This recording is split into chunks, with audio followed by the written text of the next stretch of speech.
She walked into that hospital every morning with her head down, her scrubs pressed, and her pass locked somewhere no one could reach.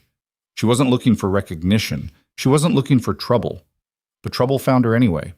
And when it did, it arrived with sirens, military vehicles, and armed officers demanding to know where she was.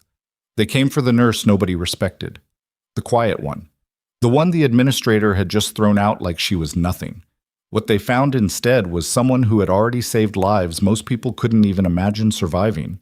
And before that day was over, everyone in Crestview Medical Center was going to understand exactly who they had underestimated. If this story already has you hooked, follow along until the very end. Hit like, drop a comment with the city you're watching from. I want to see how far this story travels. The morning shift at Crestview Medical Center started the way it always did, with noise that had no patience for anyone who wasn't moving fast enough. Gurneys rolled, monitors beeped. Someone down the hall was shouting at an orderly about a missing chart.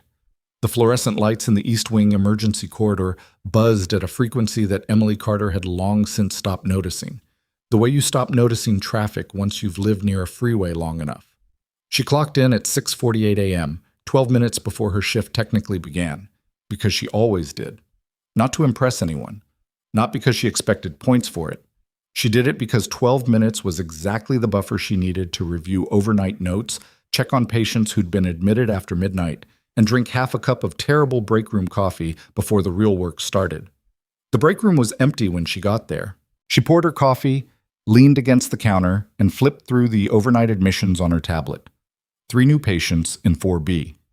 1 in the ICU, a transfer from County Hospital, listed as a 62-year-old male, stable, observation only. The chart noted the patient had requested a private room and minimal staff contact. There was a secondary contact listed not as a family member, but as a government liaison. Emily registered this detail without reacting to it and moved on. She was halfway through her coffee when the break room door opened and 2 nurses came in together, Diane Yu and Marcus Pratt, both day shift regulars, both already mid-conversation in a way that made it clear they hadn't noticed Emily standing there. "All I'm saying is, Mercer's in early," Marcus said, pulling a granola bar from his locker. "Like 6 a.m. early, and he's got people with him." "What kind of people?" Diane asked. "Suit people, not hospital people." Emily drank her coffee and said nothing. Administrator Nathan Mercer being in early with outside visitors was not, in itself, unusual. Mercer operated the way most administrators operated, through meetings, through impressions, through the careful management of how things looked to people who had the power to affect his career. He was good at it. Emily had no opinion about whether that made him a good person. She simply stayed out of his way. Or she tried to. The ICU admission in room 412 was her first assignment of the morning, a standard vitals check and medication review. The patient, the chart listed him only as R. Calloway, was awake when she came in, which surprised her. Most overnight transfers slept through early rounds. He was sitting up in bed with his eyes open, watching the door with the particular alertness of someone who had spent a long time learning to track exits. He was broad-shouldered even at 62, with the kind of posture that didn't entirely loosen up even when someone was sick, and he had a scar running along his left jaw that Emily clocked immediately for what it was. Not an accident, not a surgery. Old shrapnel. "Good morning, Mr. Calloway," she said, setting her tablet down and moving to the monitoring equipment with practiced ease. "I'm Emily Carter, your day shift nurse. How are you feeling?" "Been better," he said. His voice was low and controlled. "Been a lot worse." "Any pain?" "Chest is tight, same as last night." He watched her check his IV line. "You're not going to ask me what happened." "Not my job to ask what happened," Emily said. "My job is what's happening now." Something shifted in his expression, not quite a smile, more like recognition. She ran through her checklist: blood pressure, oxygen saturation, heart rate, temperature. Recorded everything, adjusted the IV flow rate by 2 milliliters, and noted that his breathing had a slightly labored quality that the overnight notes had flagged but not escalated. She made a notation to flag it for the attending physician and started toward the door. "You ex-military?" he asked. Emily stopped. She turned around slowly. "What makes you ask that?" The way you move, Calloway said. Efficient, not rushed. You don't waste a single step. He paused. And you looked at my jaw scar the same way somebody looks at it when they know what made it. Emily held his gaze for a moment. I'll have Dr. Reeves check on you before 9, she said, and she walked out. The trouble started just before 10. Emily was in the middle of a dressing change in room 408 when she heard the voices carrying down the hallway.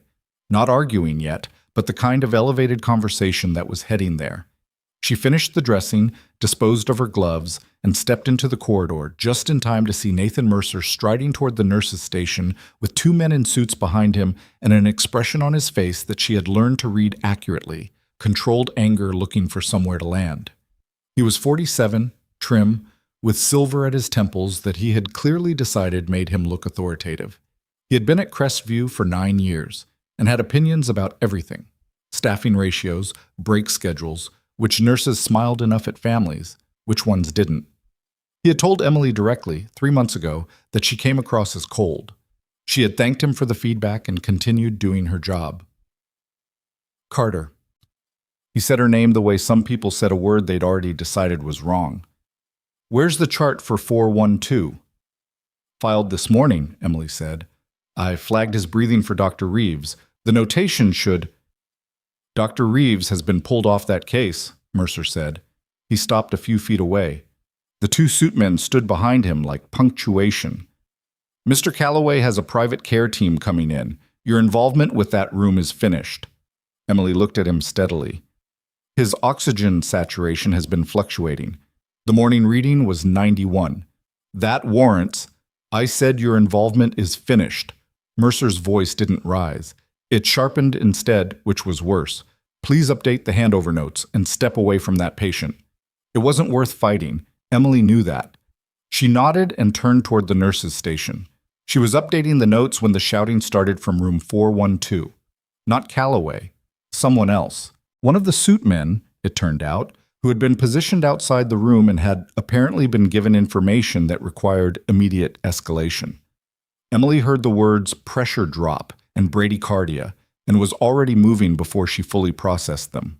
She pushed through the doorway and found Calloway gray-faced and struggling, one hand pressed to his chest, the other gripping the bed rail. His monitor was screaming. His blood pressure reading had fallen to 84/50 in under 3 minutes. Call a code, Emily said to no one in particular, already at his side, already checking his pulse. Thready, irregular. The quality of it told her something before the monitor did. The suit man in the corner said, There are specialists on the way. How far out? A pause. 15 minutes. Emily didn't answer. She was already leaning over Calloway, who was looking at her with the focused eyes of someone conserving every last resource for something important. Tell me exactly when the chest tightness changed, she said quietly. 20 minutes ago, he said. Low. Controlled, even now. Different kind of tight, like something... He stopped, exhaled carefully, like pressure from the wrong direction. Emily went still for exactly 1 second. Then she moved. She called for a crash cart and a specific medication combination that made the attending on call, Dr. Priya Okafor, pause at the doorway of 412 with a look that wasn't quite skepticism, but was close. That's not standard protocol for... His symptoms aren't presenting standard, Emily said without stopping what she was doing. The pressure differential, the onset pattern, the rate of drop, this isn't a typical cardiac event. Carter, Mercer's voice from the doorway. Of course he had followed. Step back. Dr. Okafor has this. She's a hospitalist, Emily said. She hasn't seen this presentation before. She looked at Okafor directly. Not challenging, just stating. Have you? Okafor's silence was its own answer. I have, Emily said, and she kept going. She was 3 minutes into a stabilization protocol that no one in the room had been trained in when Mercer physically stepped forward. I'm telling you to stop. His voice had dropped to the register people used when they wanted to make clear that what was happening was serious. You are overstepping. You do not have the authority. Sir, said one of the suit men, suddenly very alert. I'd recommend... I'm the administrator of this hospital, and I am... Sir, The suitman's voice had changed into something that cut through the room. "Please step back." The silence that followed lasted approximately 4 seconds. Mercer stepped back. Emily finished the protocol. Calloway's pressure stabilized, 98/62. His color came back incrementally, the way color comes back, not all at once, but in sections. He opened his eyes and found her face. "Still efficient," he said. "Still not asking what happened," she said. It should have ended there. In any reasonable version of events, what Emily had just done, recognizing a rare presentation, executing the correct response while a room full of credentialed professionals hesitated, should have been the moment everything changed. Instead, Nathan Mercer walked up to her in the hallway 20 minutes later and told her she was done. Quote, he did it in front of people. Emily understood later that this was intentional, that witnesses to her removal made it harder for anyone to argue that it hadn't been handled properly. Mercer had the instincts of someone who had survived institutional politics for a long time, and one of those instincts was to perform authority publicly when he felt it had been challenged. "Your conduct this morning was insubordinate," he said. Marcus Pratt was at the nurses' station. Diane Yu had just come around the corner. 2 other nurses, whose names Emily didn't know well, had paused at the far end of the hall. "You disregarded direct instructions, you interfered with specialist care, and you created a dangerous situation in a critical patient's room." Emily stood very still. The patient's pressure stabilized. "That's not the point." "With respect, sir, that's exactly the point." Mercer held out his hand. "Badge, ID locker key." He said it flatly. "You're done here. HR will process the formal termination by end of day." Emily looked at his outstretched hand for a moment. Then she unclipped her badge and placed it in his palm. She didn't say anything else to him. She looked once at Diane, whose expression had gone tight and unhappy, and once at Marcus, who was staring at the floor. Then she walked toward the locker room to collect her bag. The walk took her past the windows that overlooked the hospital's main entrance drive. She didn't particularly mean to look out, but she did. And she stopped. 3 vehicles. Black, unmarked, government plates, parked at angles that were not the angles of people who had come to visit a patient. A 4th vehicle was still pulling in, larger, olive green, with insignia on the door that Emily recognized before she had consciously decided to look for it. She knew what branch. She knew what unit designation. She stood at that window for 4 seconds with her hand on the glass and her bag hanging from her shoulder, and something moved through her that wasn't quite fear and wasn't quite relief. Then she heard boots in the entrance hall below, and a voice carrying up through the building with the particular carrying quality of someone who had learned to be heard over noise. "We're looking for a nurse. Emily Carter. Where is she?" The locker room door was still 15 feet away when the charge nurse appeared at the end of the corridor with a look on her face that Emily had never seen there before. Something between confusion and something close to alarm. "Emily," she said, there are people downstairs. Military people. A lot of them." She paused. "They're asking for you specifically." Emily stood in the corridor of Crestview Medical Center with her personal bag over her shoulder and her badge no longer clipped to her chest, and she looked back toward the window one more time. Whatever she had spent 2 years quietly burying was apparently not finished with her yet. "Tell them," Emily said carefully. "I'll be right down."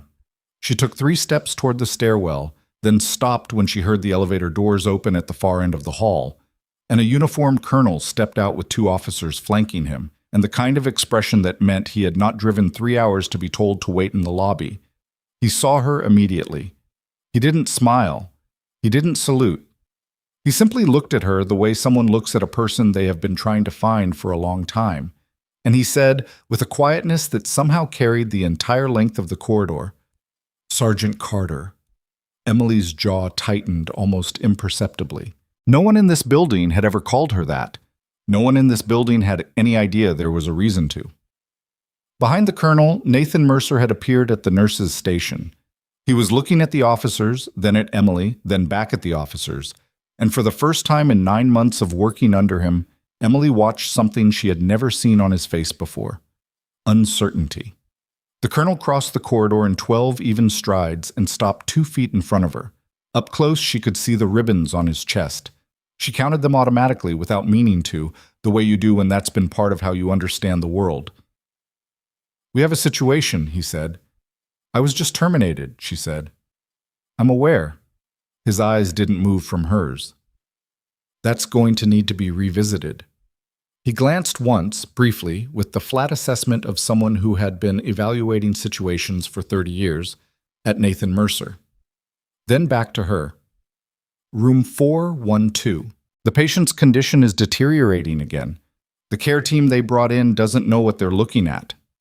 Emily looked at him for a long moment. Everything in her that had been carefully, methodically suppressed for 2 years was sitting very quietly at the back of her throat. "I don't work here anymore," she said. "No," the colonel said. "Right now, you work for me." Down the hall, Nathan Mercer took one step forward. "Excuse me, this is my hospital, and this nurse has been—" The colonel turned his head. Just his head. He didn't raise his voice. He didn't have to. "Sir," he said, "I strongly recommend you don't finish that sentence." The hall went quiet. The kind of quiet that has weight to it, that sits on the room like something physical. Marcus Pratt was frozen at the nurse's station. Diane had both hands pressed flat against a supply cart.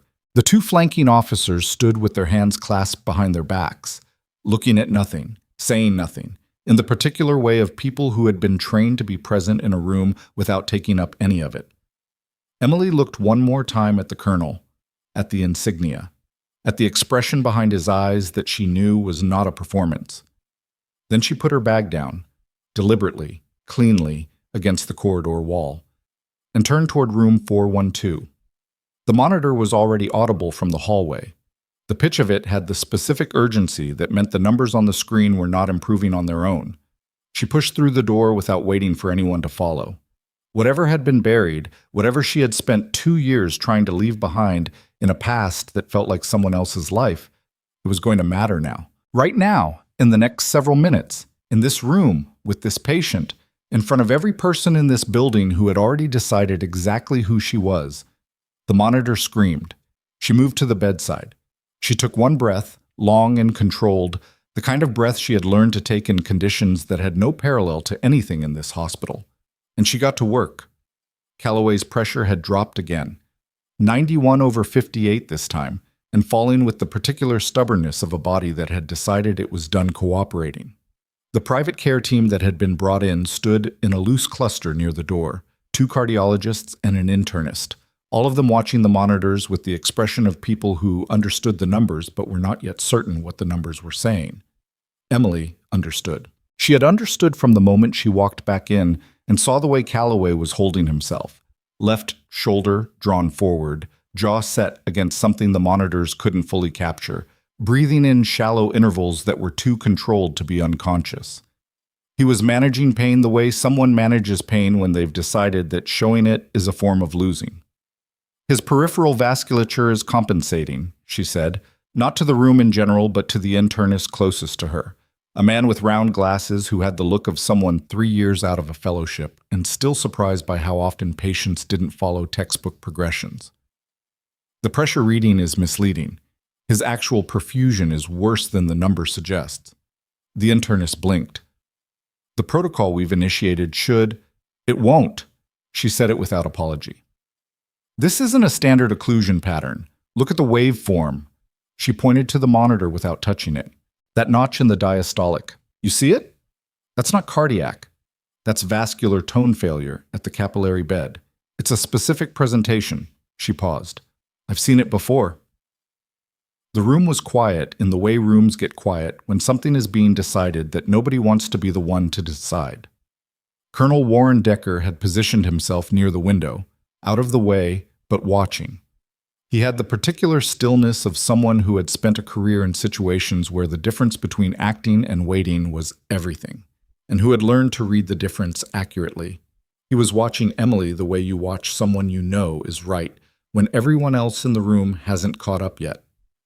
One of the cardiologists, Dr. Bridget Farrow, senior enough that her name tag looked almost worn, her gray hair cut short and practical, crossed her arms and said, "What presentation specifically?" Emily looked at her directly. blast-related microvascular trauma, delayed onset. The initial event was probably weeks ago, not last night. She looked back at Calloway. Something happened to you a while back, something that got written off, an explosion, or close to one. Calloway's eyes came up to hers.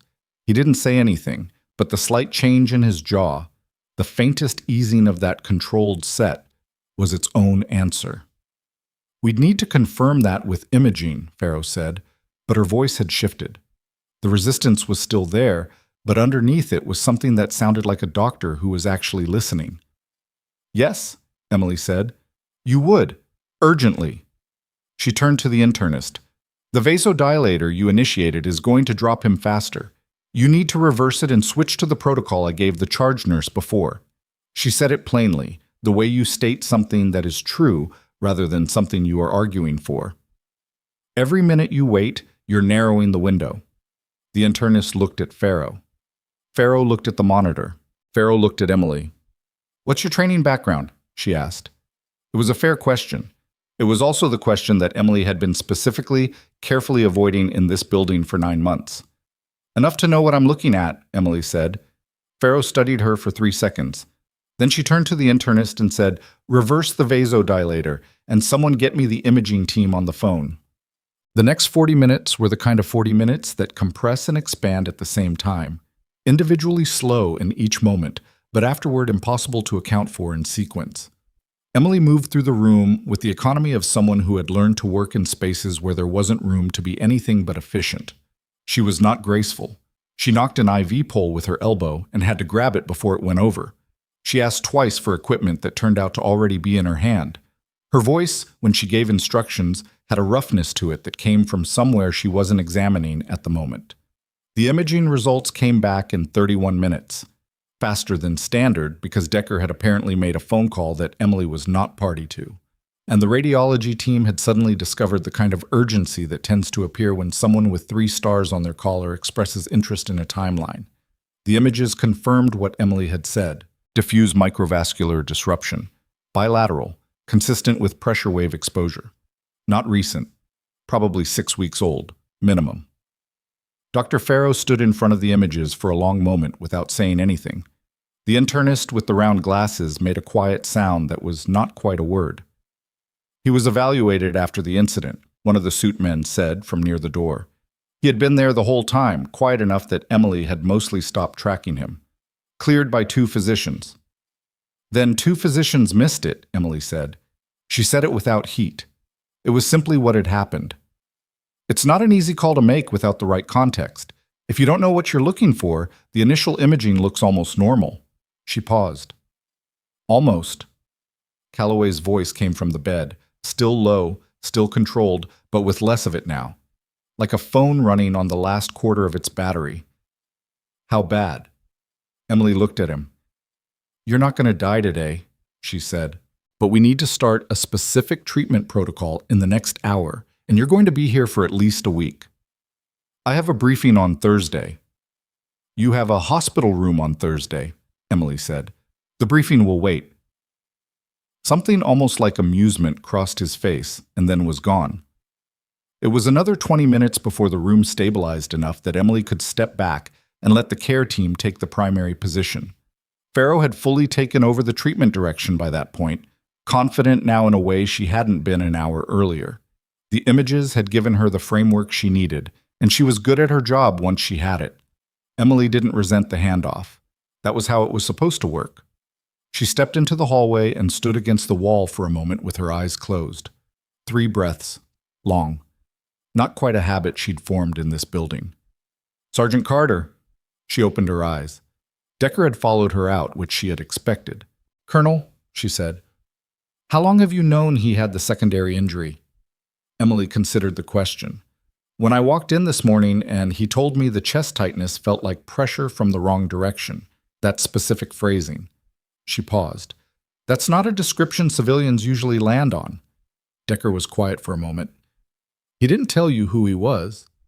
No. And you still... He was sick, Emily said. That's the whole thing. Decker looked at her. Then he looked down the corridor, where Nathan Mercer was now visible at the far end, standing with the 2 suit men, and having a conversation that involved a lot of gesturing and at least one pointed look in Emily's direction. "We're going to need to talk," Decker said. "Not here." "About what?" "About why you're here, and not somewhere the Army actually knows where you are." His voice was not unkind, but it was direct in the way of someone who was done allowing a particular silence to continue. "You've been at this hospital 9 months. We've been looking for you for 14. Emily turned her head and looked at him. "You weren't looking very hard," she said. "We were looking," Decker said. "You were being very quiet." It wasn't a compliment exactly, but it wasn't a criticism either. It was just the truth, stated between two people who understood what being very quiet actually required. "My paperwork listed me as medically discharged," Emily said. "Your paperwork listed you as administratively separated pending review." "There's a difference." Decker's voice stayed level. "The review was never completed because you stopped responding to correspondence." Emily said nothing for a moment. The corridor around them continued its ordinary business. A cart rattled past. 2 nurses passed in conversation. The elevator dinged. Life at its regular volume, indifferent to what was being said against the wall near room 412. "I was done," Emily said finally. "And then, because that wasn't entirely accurate, I was trying to be done." "I know," Decker said. He didn't push further on that. "But Calloway recognized your name on the admission chart this morning. He'd heard of you." A pause. "Most people in certain rooms have heard of you." Emily's expression didn't change, but something behind her eyes did briefly, before she pressed it back down. "I'll talk to you," she said. "After he's stable." "He's stable?" "After he's more stable." Decker almost smiled. "Fair." What Emily had not accounted for, what she had been too focused on the patient to track carefully, was what had been happening in the rest of the hospital while she was in room 412. She found out from Diane, who was waiting near the locker room with the specific body language of someone holding information that she'd been waiting to give for the last hour. "Mercer's been on the phone," Diane said, keeping her voice low even though the corridor was currently empty. "Like, non-stop. I heard him say the word legal twice and board chair once." Emily pulled her bag out of her locker. "Okay?" "Emily?" Diane's voice had something in it, not quite guilt, but in the neighborhood of it. "I didn't... When he said you were done, I didn't say anything. I should have... It wouldn't have changed anything," Emily said. She wasn't angry about it. She had long since stopped expecting institutional support from people who had rent to pay and supervisors to answer to. "Still," Diane said. "Still," Emily acknowledged. "It's fine." It wasn't entirely fine, but it was the kind of not fine that Emily had filed under categories she dealt with privately, on her own time, and not in hospital corridors. "The military guys," Diane said. "The colonel and the others. Are you in trouble?" Emily looked at her. "No." "Are you going to tell me what's going on?" "Not yet," Emily said. And then, because Diane had at least come to find her. "But probably eventually." She was heading back toward the East Wing when she turned the corner and walked directly into Nathan Mercer and one of the suit men mid-conversation. Mercer stopped. His face did something complicated that took about a second and a half to resolve into a version of itself that was composed and administrative. "Carter," he said, "you've returned your badge." "I did," she said. "Then you understand your access to this facility is..." "The colonel asked me to remain on site while Mr. Calloway is under active treatment," Emily said. "I'm complying with that request." Mercer's jaw tightened.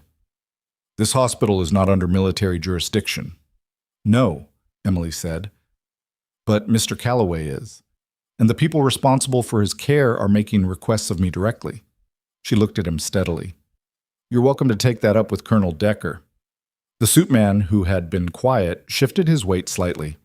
Mercer looked at her, really looked, in the way that people look at someone they are trying to recalibrate and finding that the measurements aren't cooperating.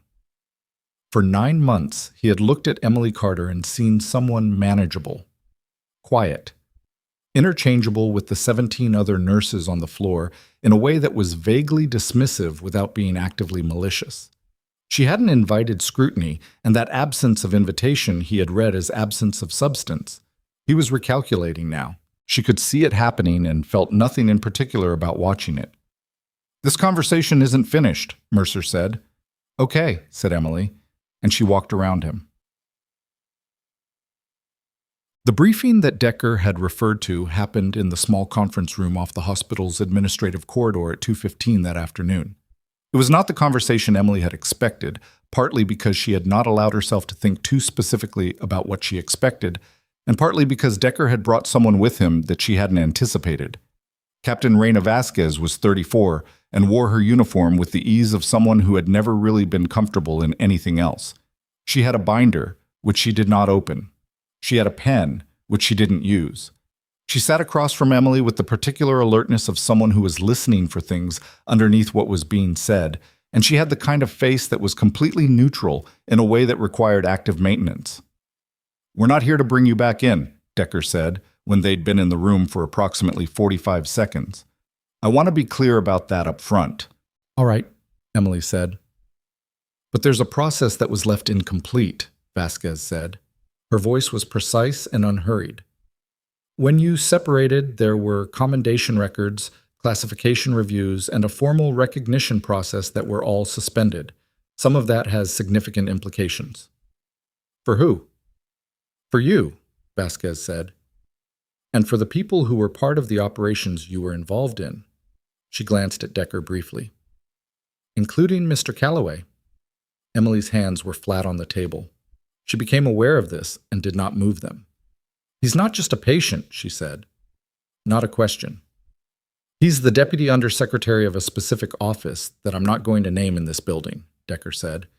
"And he was present at the mission in Sector 4 in 2019, not in a command capacity, as a civilian oversight observer." Emily was quiet for a moment. Sector 4. She hadn't said those words out loud since she'd signed the separation papers. "He was one of the people I—" She stopped. "Yes," Decker said. The room was very still. Outside, the ordinary sounds of a working hospital continued. A cart, a voice, something beeping several rooms away, all of it very far away suddenly. "He's been trying to locate you for 2 years, Vasquez said. "When he recognized your name on the chart this morning, he made 3 phone calls before his condition deteriorated." "He made phone calls while his pressure was dropping," Emily said. "He prioritized," Vasquez said, with something in her voice that might have been dry recognition of a familiar kind of stubbornness. Emily looked down at her own hands on the table.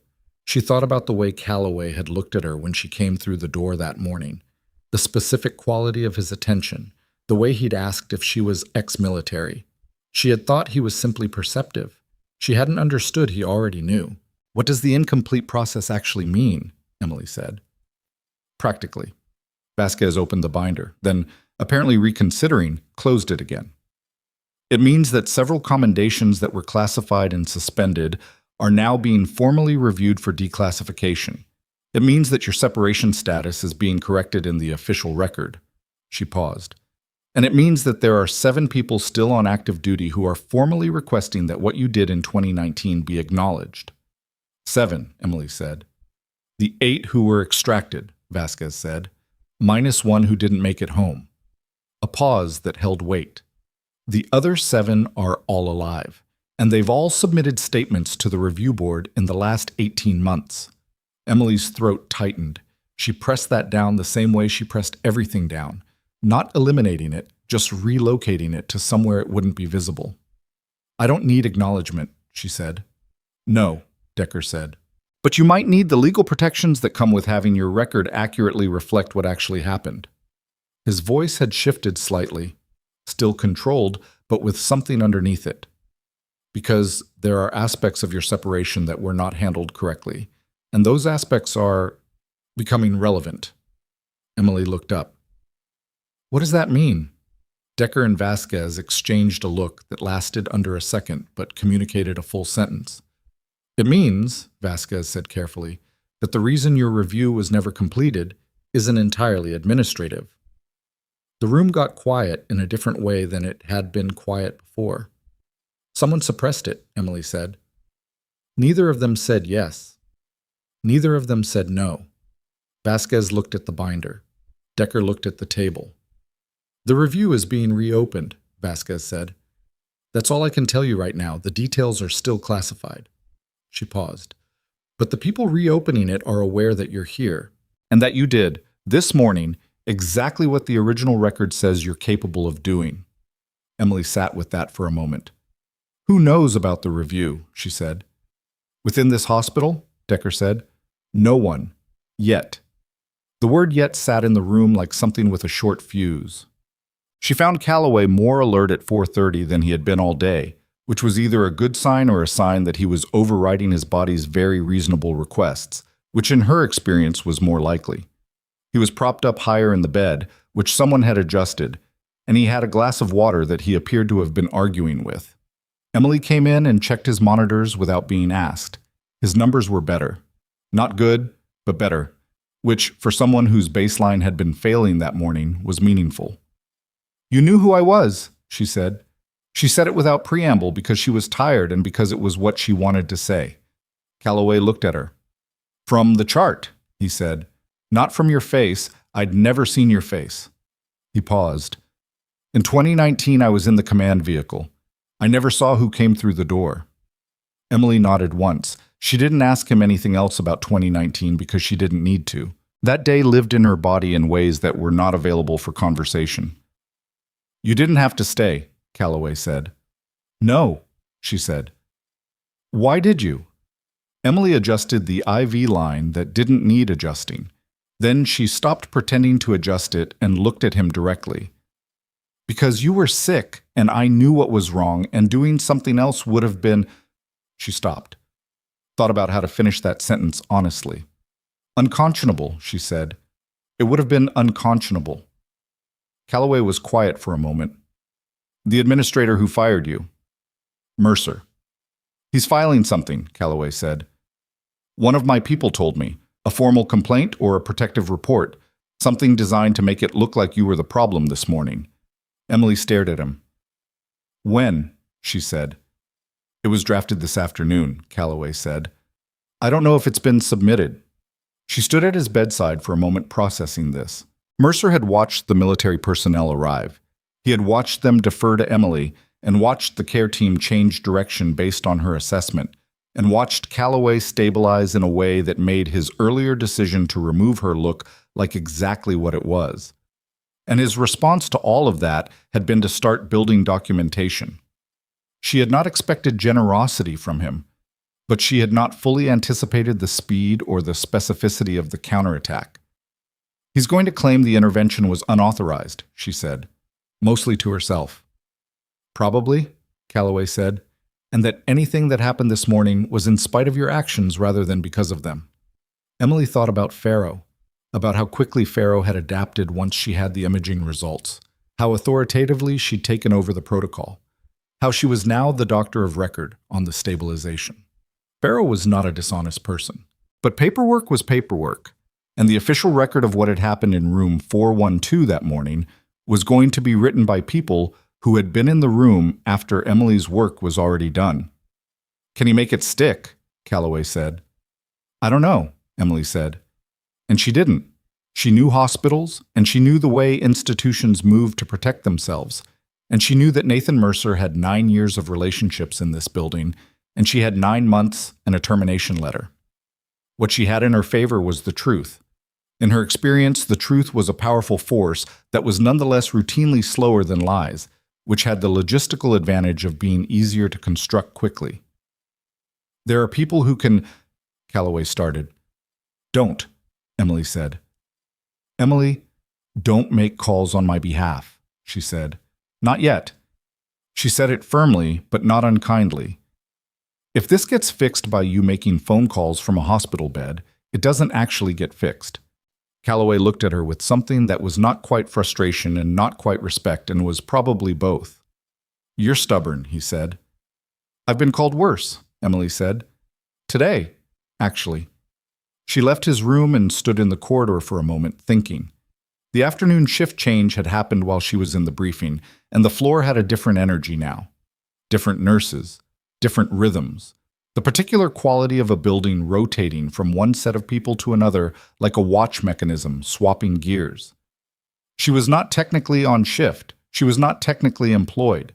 She was standing in a hospital that had fired her 8 hours ago, carrying information she couldn't use yet, in the middle of something that was moving faster than she could fully map. She needed to think. She needed specifically to think somewhere that wasn't here. She was heading toward the stairwell when Marcus Pratt appeared from the break room with 2 cups of coffee in his hands and a look on his face that meant he had been waiting for her specifically. He held one of the cups out without saying anything. Emily took it, which surprised her slightly. "I should have said something," Marcus said. "This morning, when Mercer—" He stopped, tried again. "You stabilized that patient. Everyone in the hall saw it, and then everyone went—" He made a small gesture. "Quiet." Nobody said anything. "Including you," Emily said. Not as an accusation, just an observation. "Including me," Marcus said. He looked at his own coffee.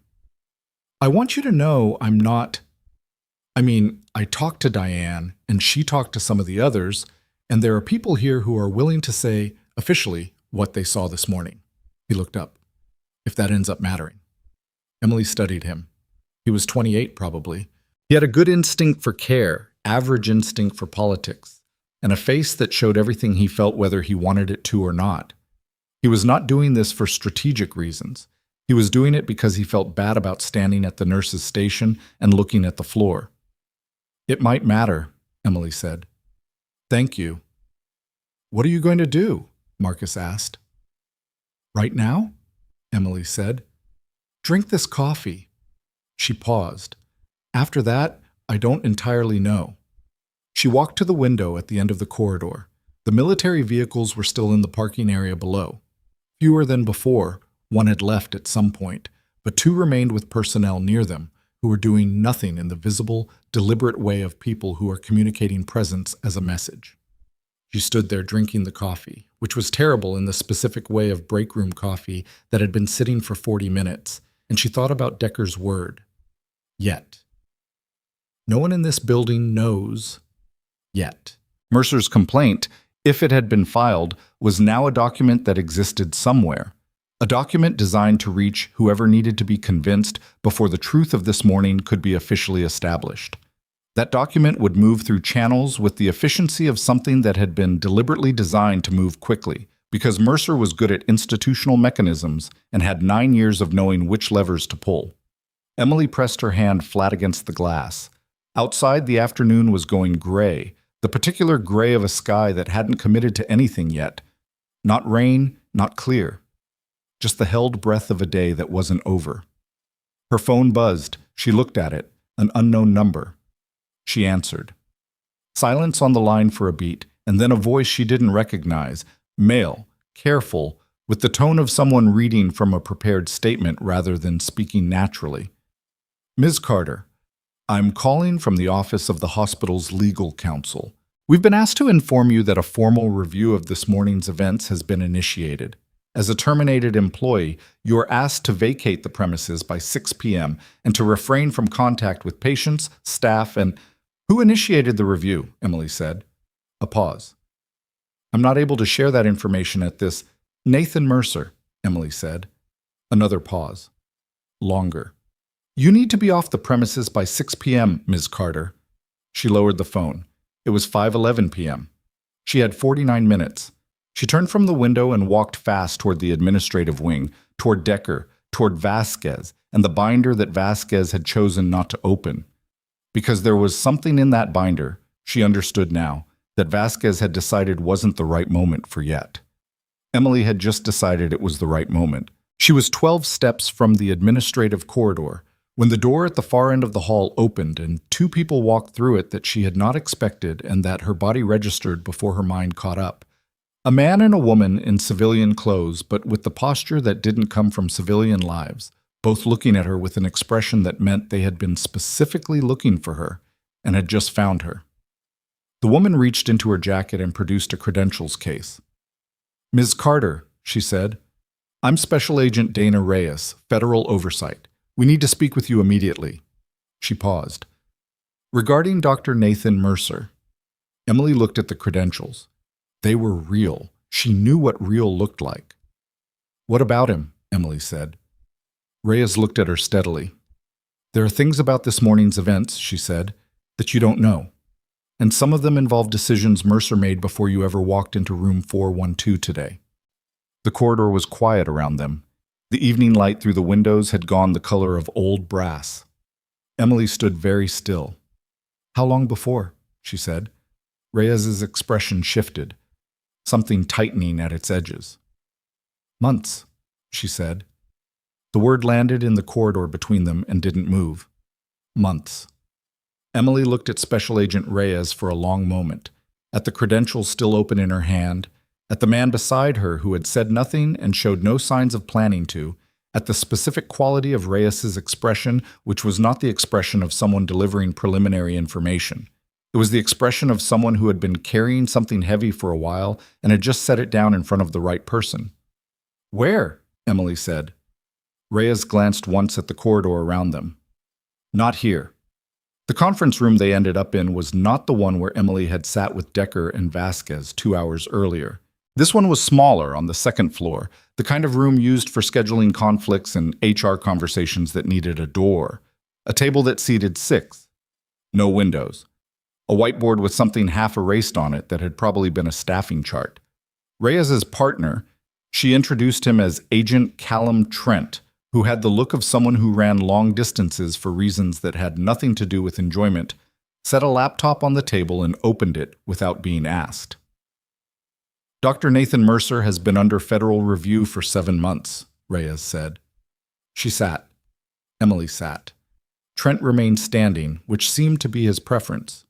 The review started in a different context, procurement irregularities in the hospital's supply contracting.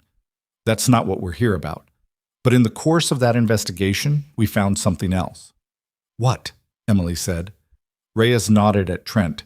He turned the laptop so Emily could see the screen. It was an email chain, dated 8 months ago. The names at the top were Mercer's institutional address, and 2 others Emily didn't recognize immediately, until she read the organizational affiliations in the signature lines, and then she did. These are military liaison contacts, Emily said. Correct, Reyes said. Specifically, they are contacts associated with the Administrative Processing Office that handles separation records and review status for personnel who served in classified operational units. She paused. The emails concern a specific case, the review suppression that Colonel Decker referenced this afternoon. Emily's eyes moved through the email chain. She read carefully because she had learned a long time ago that speed was not the same as comprehension, and that the difference mattered more in high-stakes situations than low-stakes ones. What she read took approximately 4 minutes. The room was quiet while she read it. Reyes didn't rush her. Trent drank from a water bottle. When Emily looked up, her face was controlled in the way that it was controlled when what was underneath required active management. Mercer knew about my separation review, she said. He initiated contact with those offices, Reyes said, 8 months ago. Which is 1 month before you were hired at Crestview. The air in the room felt different, not thinner exactly, denser. He hired me knowing who I was, Emily said slowly. He hired you knowing who you were and knowing your record was in a suppressed review status, Reyes said, which meant you had no formal recognition, no institutional backing, and if you ever made a claim based on your actual background, she stopped. No one would be able to verify it, Emily said, because the records were sealed. And anyone who looked would find an administrative separation with an incomplete file, Reyes said, which, in most institutional contexts, reads as a problem with the employee rather than a problem with the process. Emily sat with that for a moment. She was aware of her own breathing. She made it regular because the alternative was to let it do what it wanted to do, which was not useful. Why? She said. Why did he want me here under those conditions? Reyes and Trent exchanged the brief look of 2 people deciding how much of the answer they'd already prepared to give. We're not entirely certain of his full rationale, Reyes said, but the working theory is that Calloway, even as a civilian oversight observer, retained a connection to your operational history.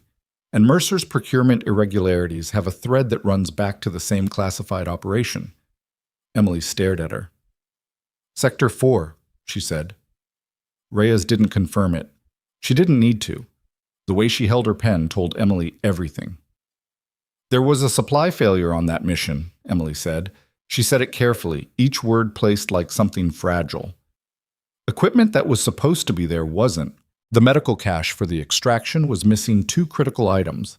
I had to improvise. She paused. 2 people were injured more severely than they should have been because of it. One of them didn't. She stopped. Restarted. The supply failure was in the record. It was flagged for investigation. That investigation was also closed prematurely, Trent said. It was the first thing he'd said since the room. Emily looked at him. Mercer had contracts with the supply chain company that serviced that operation, Reyes said. Indirectly, through 2 intermediaries. The connection is not simple, but it exists, and it has been established. She set her pen down. If your review had been completed normally, it would have included a full debrief of the supply failure. Your testimony would have been part of the formal record. And that record would have led back to him, Emily said. Eventually, Reyes said. Possibly. We don't know if he knew that specifically, but we know he had motivation to keep your file inactive, and we know he took steps to do it, and we know he then hired you into a position where your background would be invisible, and any pushback from you could be dismissed without institutional consequence. Emily was quiet for a long time.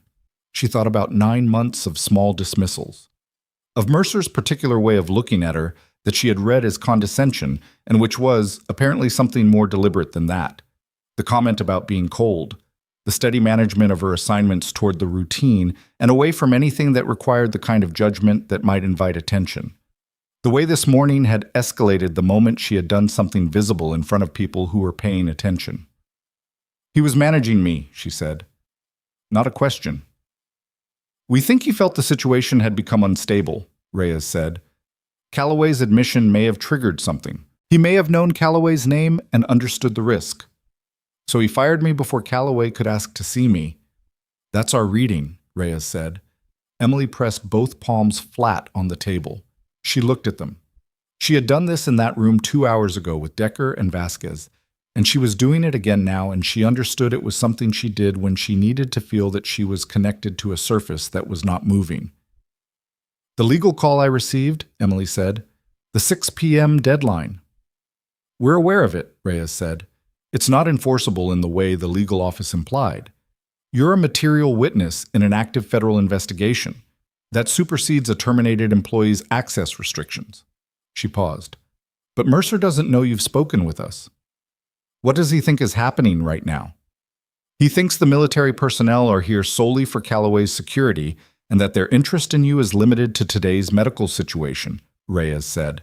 He filed the protective complaint this afternoon under the assumption that it would establish the narrative before you could. She looked at Emily directly. He's done this before. With other employees, Emily said. 2 others in 4 years, Reyes said. Neither of them had a reason to push back that anyone would listen to. She paused. You have several. They gave Emily 20 minutes alone in the room after that. Reyes said she needed to make a call. Trent went with her. Emily sat at the table with the laptop still open in front of her, the email chain still on the screen, and the particular kind of stillness that comes after a significant thing has been said and hasn't fully finished landing. She was not angry. She wanted to be clear about that to herself, because anger was the emotion that looked appropriate here, and therefore the one most likely to be performed rather than felt. What she actually felt was something more complicated and less legible. A specific exhaustion, like the exhaustion of having carried something a long way and being told now that the weight of it had a name. She thought about the soldier who hadn't come home from Sector 4, Corporal James Werda, 26 years old, from a small town in Minnesota that Emily had looked up once at 2 a.m. because she needed to know what kind of place he'd come from. He had been hit by secondary fragmentation during the extraction because the wound packing supplies in the medical cache had been substituted with inferior materials that failed under pressure. She had done everything she could. She had done things that were not in any manual and were not something she talked about afterward, because the talking didn't help and the silence was at least hers. He still hadn't made it. She had filed the supply failure report herself, in detail, the day after she got back.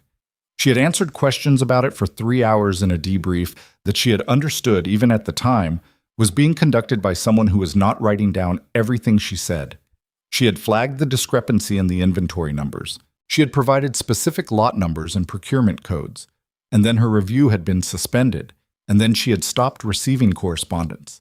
And then she had eventually stopped expecting to. She had told herself it was institutional inertia.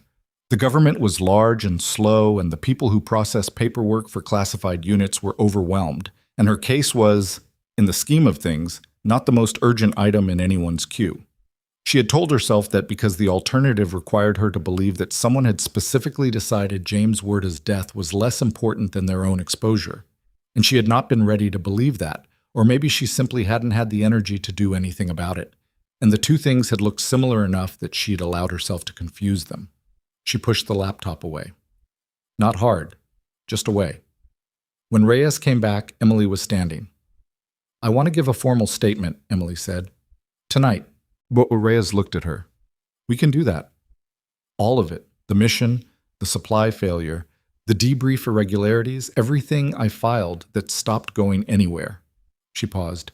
"And what Mercer said to me this morning, the exact words." "We'll need it recorded," Reyes said.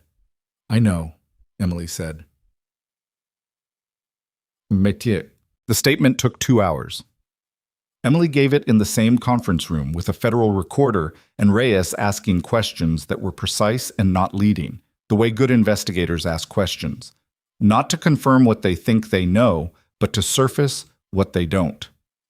Trent took handwritten notes in addition to the recording, which Emily found oddly grounding, the scratch of a pen on paper in a room full of things that hummed. She was not perfect in the telling. She repeated herself twice on the supply failure sequence, because the sequence mattered, and she wanted it right, and she stumbled once on a date and had to correct it, and at one point she stopped mid-sentence and sat quietly for about 15 seconds before continuing. Reyes waited. She did not fill the silence. This was another thing Emily noticed about her. She understood that silence was part of information and that filling it was its own form of interference. When it was done, Emily signed the statement documentation and sat back in the chair and felt, not relief exactly, but the particular sensation of having done something irrevocable in a way that was the right kind of irrevocable. "What happens now?" Emily said. "The investigation moves to a formal stage," Reyes said. "Mercer will be informed of the federal interest. His attorney will become involved. The hospital board will be notified of the review." "When?" "Tomorrow morning," Reyes said. "Early." Emily nodded. "Your access restriction," Reyes said. "We've communicated to the hospital's legal office that it cannot be enforced. You're permitted to remain on the premises pending the investigation." She paused. "That's not going to make Mercer comfortable." "No," Emily said. "I don't imagine it will." She was walking toward the door when Reyes said her name. Emily turned. "The 7 people who submitted statements to the review board," Reyes said. "The ones Vasquez mentioned." She paused. "We have copies. As part of the investigation material." She held Emily's gaze. "I've read them." Emily waited. "They're not bureaucratic," Reyes said. "They're not form letters. Every one of them is—" She stopped, chose her words. "They wrote them themselves. You can tell." Emily stood in the doorway for a moment. "Okay," she said. And then she left because if she stayed any longer in that room, she was going to have to deal with something she was not prepared to deal with in front of a federal agent she had known for 3 hours. The hospital at 9 p.m. was a different building than the hospital at 7 a.m. The same walls, the same lights, the same floor plan, but with the particular quietness of an institution that had shifted into a lower register, fewer voices, slower movements, the monitors audible from further away. Emily walked the East Wing corridor and didn't count how many times she'd walked it today because the number would have been large and useless. She stopped outside room 412. Through the window in the door, she could see Calloway, upright again, with the water glass still nearby and a tablet in his hands now. The monitoring equipment was running at normal cadence. His color was better than it had been at any point today. She pushed the door open. He looked up.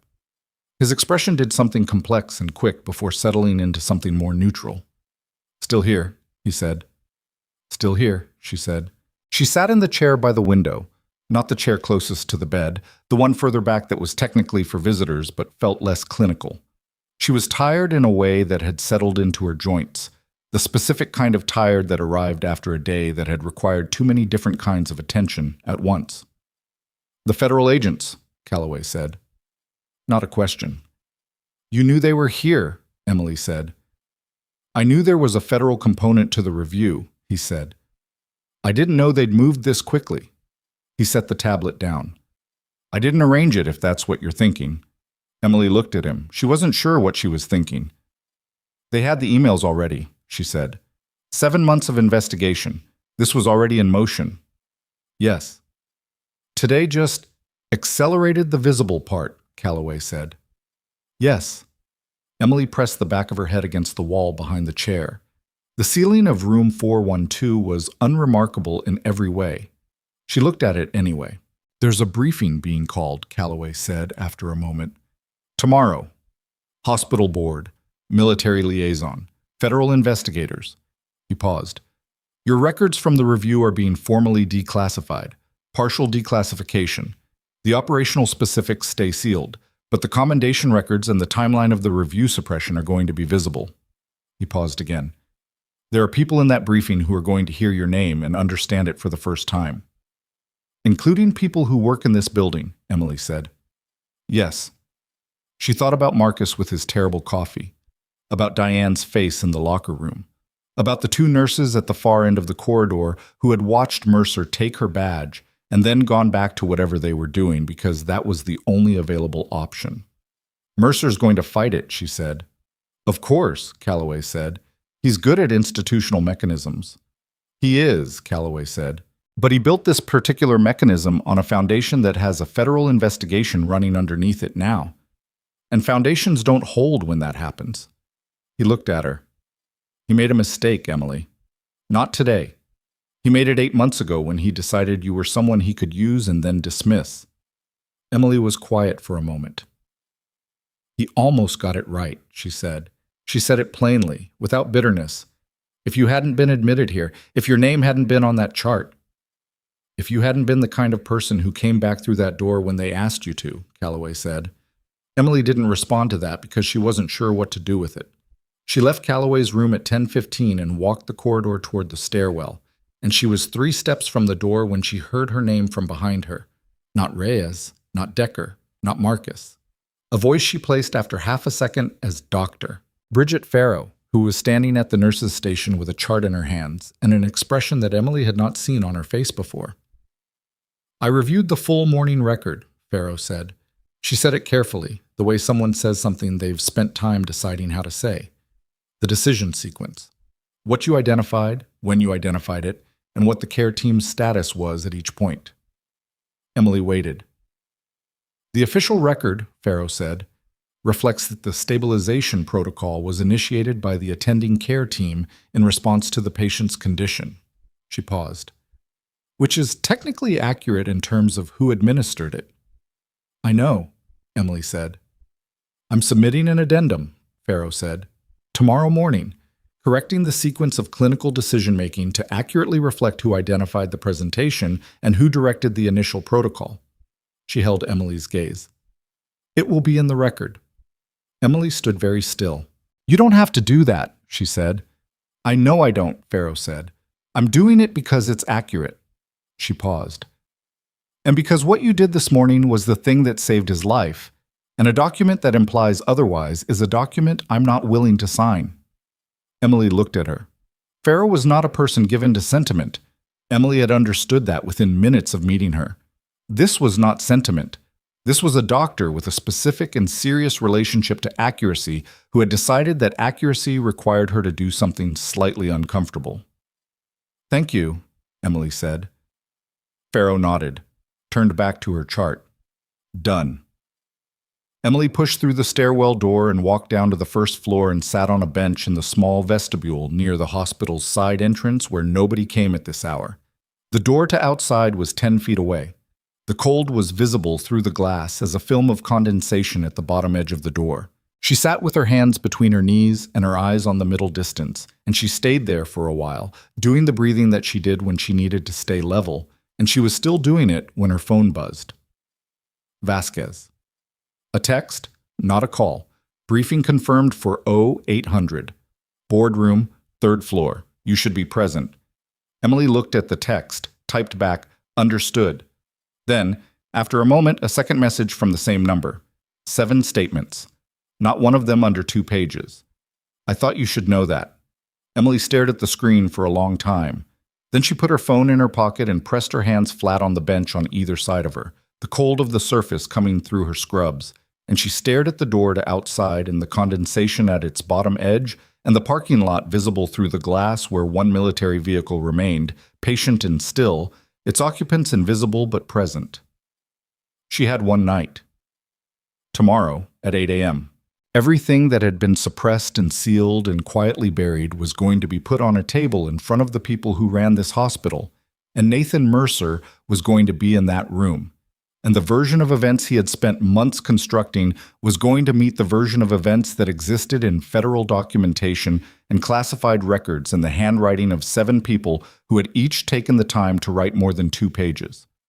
She was thinking about all of this, about Pharaoh's addendum and Reyes's files, and the supply chain thread running back through 2 intermediaries to a man who had looked her in the eye every week for 9 months, when her phone buzzed again.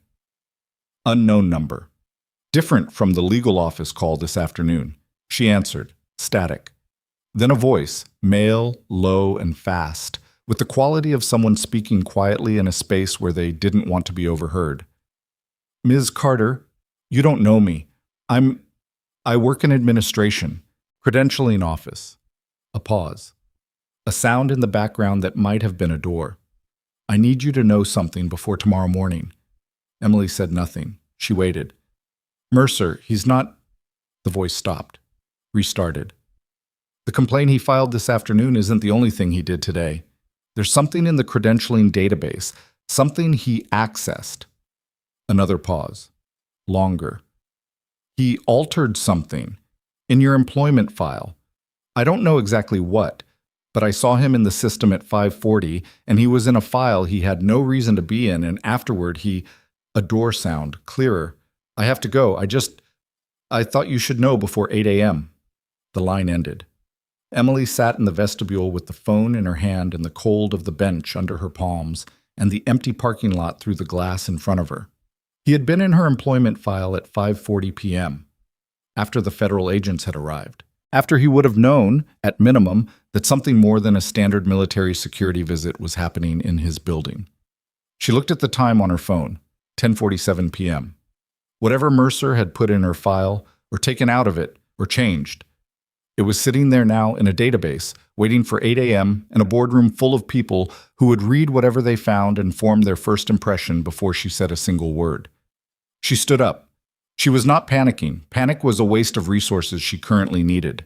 But she was moving, fast and with purpose, toward the stairwell, toward Decker, toward whoever was still in this building who had the access and the authority to look at what had been changed before Mercer had the night to make sure it held.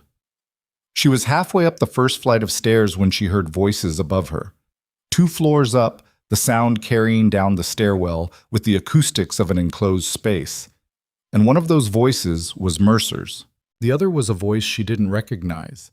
And Mercer was saying clearly and without any particular attempt to be quiet, because he had no reason to think anyone was in this stairwell at 10:47 at night. By morning, it won't matter what she says. The file will show exactly what I need it to show, and there isn't a record anywhere that contradicts it. Emily stood motionless on the stairs. And the federal thing? The other voice said. A pause. That, Mercer said, is being handled separately. She didn't move for 4 full seconds. Above her, footsteps. Mercer and whoever was with him moving away from the stairwell door, the sound retreating, and then a door opening and closing, and then nothing. The stairwell went back to its baseline silence, which was not actually silence, but the ambient hum of a building that never fully stopped. Emily stood on the stairs with her phone in her hand and the cold railing under her other palm, and she thought very clearly and very fast. He had said being handled separately, not will be handled, present progressive. Something already in motion. She went up instead of down. Decker was in the small office that hospital administration had made available to the military personnel, a repurposed assistant administrator's room on the third floor, which under normal circumstances would have closed at 6. The light under the door told her someone was still there. She knocked twice, short. Decker opened it. He was still in uniform, which told her he hadn't been planning to sleep. Vasquez was behind him at the desk, with the binder finally open, cross-referencing something on a laptop. Neither of them looked surprised to see Emily, which probably meant they had expected she would eventually appear at this door. "Mercer's in the credentialing database," Emily said, "and he's not alone in this." She told them what she'd heard. Exact words, exact phrasing, the cadence of his voice, and the quality of the other voice, and the moment in the sentence where his confidence had been indistinguishable from carelessness. Decker listened without interrupting. Vasquez had stopped what she was doing and was writing. When Emily finished, the room was quiet for approximately 3 seconds. "The database access can be verified," Vasquez said. "IT logs every credentialing system login with a timestamp. If he was in your file at 5:40, there's a record." "Can we get it tonight?" Emily said. "I can try," Vasquez said, already picking up her phone. "The other voice," Decker said. "Did you recognize it?" "No," Emily said. "Male. Probably 40 or older. He wasn't someone I've interacted with in this building." "Could be legal counsel," Decker said. "Could be someone external." He said it flatly, without alarm, the way he said most things, as an assessment rather than a reaction. The phrase handled separately is the concern. That's not the language of a man adjusting a database entry. That's coordination. "He knows the federal investigation is here," Emily said. "He'd have to assume the credentialing change would eventually be found. So whatever he's doing, it's buying time. Or it's misdirection." Decker looked at her. "For what?" Emily didn't know. That was the problem. She knew the shape of the move, but not its target, which meant she was working with incomplete information in a situation where incomplete information was the specific thing she couldn't afford. "I need to know what's in my file," she said. "Vasquez is working on that," Decker said. "Tonight," Emily said. "Tonight," he confirmed. Chet. It took Vasquez 40 minutes and 2 phone calls, the second of which involved language Emily couldn't fully hear through the closed door, but which had the unmistakable rhythm of someone invoking authority they expected to be questioned and were prepared to not back down. When Vasquez came back into the room, she had a printed IT log in one hand and an expression that was doing the thing where it revealed nothing because what it was concealing was significant. "He accessed your employment file at 5:42 p.m., she said. She set the log on the desk. Session lasted 11 minutes. He made modifications to 3 fields. Emily looked at the log. The field names were listed in the technical language of a credentialing database, not immediately readable to someone without the context. Vasquez translated. "Your original hiring documentation included a notation that your employment application had been expedited through a specific administrative pathway. That notation has been removed." She moved her finger down the page. "Your listed reason for military separation has been changed from administrative review pending to conduct-related discharge." The room went very quiet. "That's not," Emily started. "It's false," Vasquez said. "We know. The original record is in our files, but if someone walked into tomorrow morning's briefing and pulled your hospital employment record without cross-referencing the military file, they would find a nurse with a conduct discharge trying to claim she'd been wrongfully terminated. And the board members who don't have clearance to access the military record would have no immediate way to verify otherwise." Emily sat down in the chair by the door. She sat down because standing felt suddenly effortful. "He built a version of me," she said. "A version that's already in the system. A version designed for an audience that has limited information and limited time," Vasquez said. "The briefing is at 8 a.m. The board members will receive their summary materials at 7. If they read a conduct discharge in your record before they walk into that room, they'll spend the whole briefing filtering what they hear through that lens," Emily said. "Yes." The particular thing about well-constructed institutional lies was not that they were hard to disprove. It was that disproving them required time and documentation and the sustained attention of people who were not always motivated to sustain it. The truth did not move faster than a database modification. It moved at the speed of bureaucracy, which was to say, slowly, with significant friction, and always slightly behind the thing it was chasing. Mercer understood this. He had built a career on understanding this. The modification has a timestamp, Decker said. He had been standing near the window, quiet in the way he was quiet when he was thinking rather than waiting, which means it can be established that the change was made after the federal investigation made contact with this building, which changes the modification from a record correction to evidence tampering, Vasquez said. Does that help us before 8 a.m.? Emily said. Vasquez and Decker looked at each other. It depends, Decker said, on whether we can get a federal preservation order on the database records tonight and get the original military file in front of the board chair before the briefing starts. Can we? Emily said. Another look between them. This one longer. I can try, Vasquez said. For the second time in an hour, which was the honest answer. Emily respected it more than certainty would have been. Timo. She did not sleep. She had not expected to. She sat in the small waiting area near the third-floor administrative offices and drank a cup of vending machine coffee that was somehow worse than the break room version, and she thought about what it meant to have spent 9 months in a building where someone knew who she was and had specifically bet on her inability to prove it. There was something almost clarifying about it. She had spent those 9 months being uncertain of how much her discomfort with Mercer was accurate perception and how much was her own general difficulty with institutional hierarchies after years in an environment where hierarchies were legible because they were built on demonstrated competence. She had second-guessed herself more than she would admit. She had told herself that the way he looked at her was ordinary condescension and not the specific kind that came from knowing something she didn't know he knew. She had been right, as it turned out. And also she had not been right enough or fast enough, or she had simply not had the information necessary to do anything about the rightness. At 1:15 a.m., Vasquez came out of the office with both hands full. The printed log, a second document Emily didn't recognize, and a look on her face that was not quite relief, but was something adjacent to it. We have the preservation order, she said.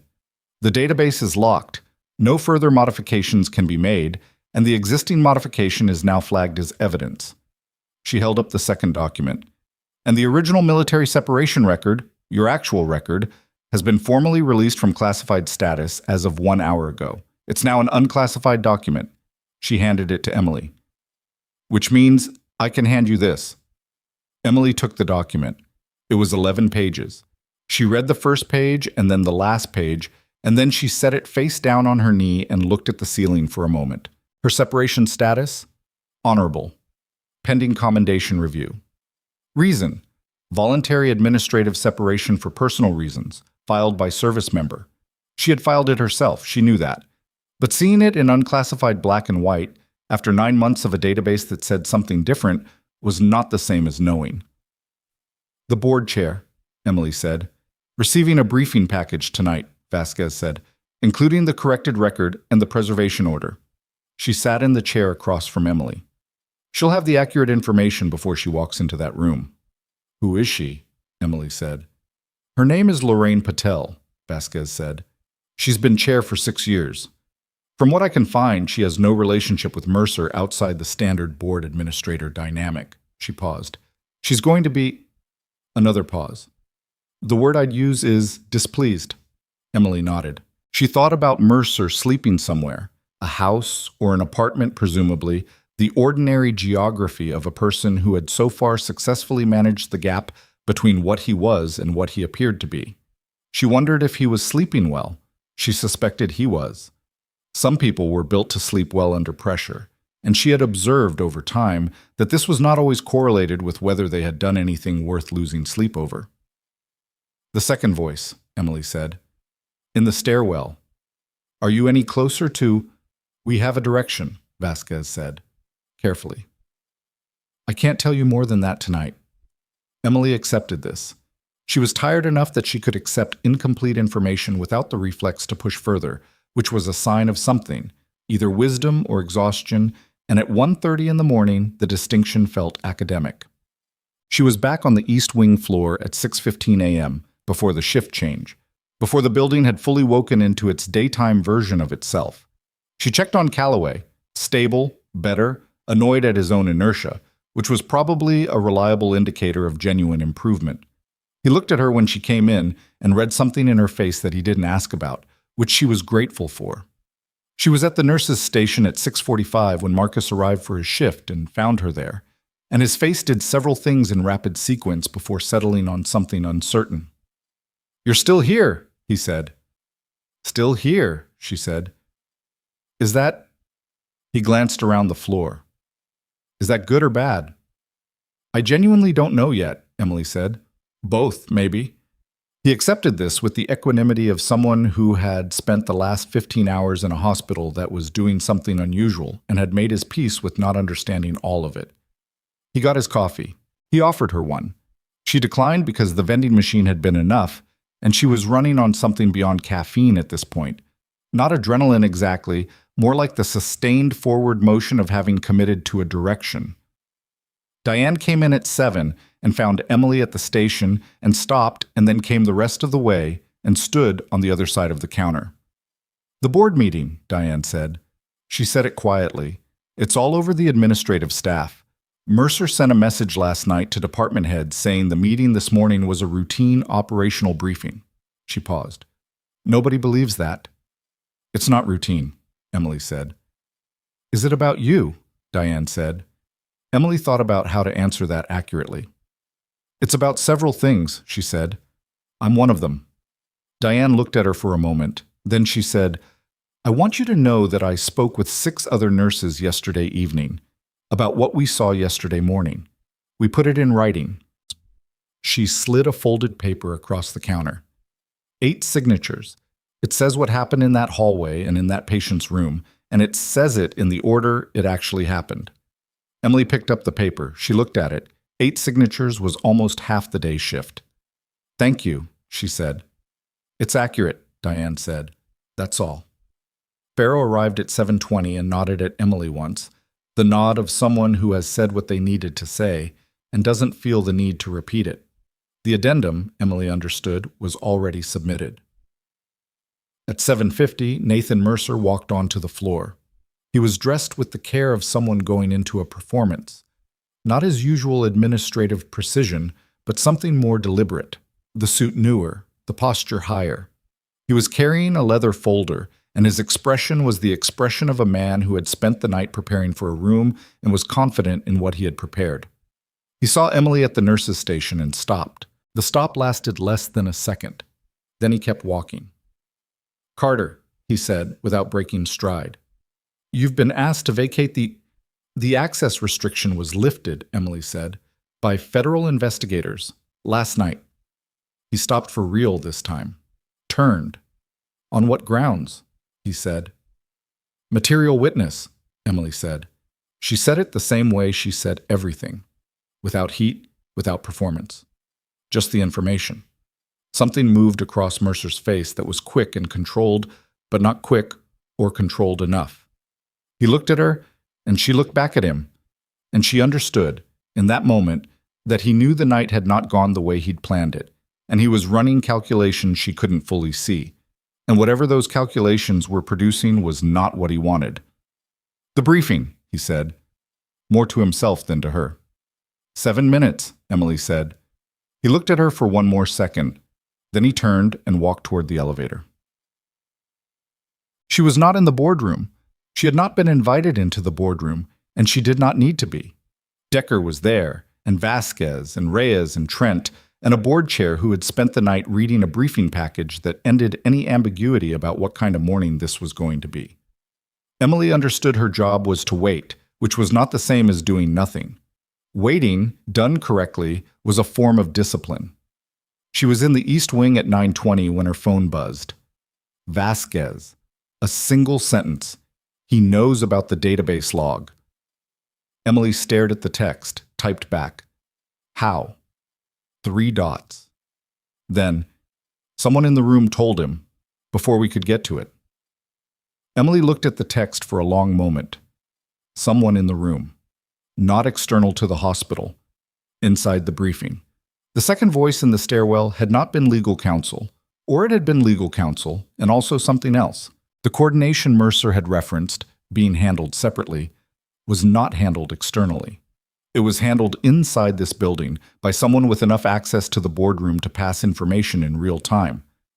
Her phone buzzed again. Reyes this time. A call, not a text. Emily picked up. "We have a problem," Reyes said. She sounded controlled but compressed, the voice of someone managing a situation that was moving faster than ideal. Mercer's attorney arrived at 8:40, unannounced. He filed a preemptive injunction request with the county court this morning, claiming the federal investigation is overstepping jurisdictional boundaries and that any evidence gathered in this building without explicit institutional consent is us. "Can he do that?" Emily said. "He can file it," Reyes said. "Whether it holds is a different question, but it temporarily complicates the admissibility of the database log and the IT records we pulled last night." "Temporarily," Emily said. "Hours," Reyes said. "Maybe less. The federal jurisdictional argument doesn't have strong legs given that Calloway's status makes the federal interest automatic. But Mercer's attorney is good and he's moving fast, and we need the board to act on the record correction before the injunction creates ambiguity in the room." "Has Patel seen the original military file?" Emily said. "She has," Reyes said. "That's not the problem. The problem is that Mercer is arguing, in the room, right now, through his attorney on speakerphone, that the military file's declassification was procedurally irregular and that its sudden appearance hours before the briefing suggests it was manufactured for strategic purposes." Emily pressed her back against the corridor wall.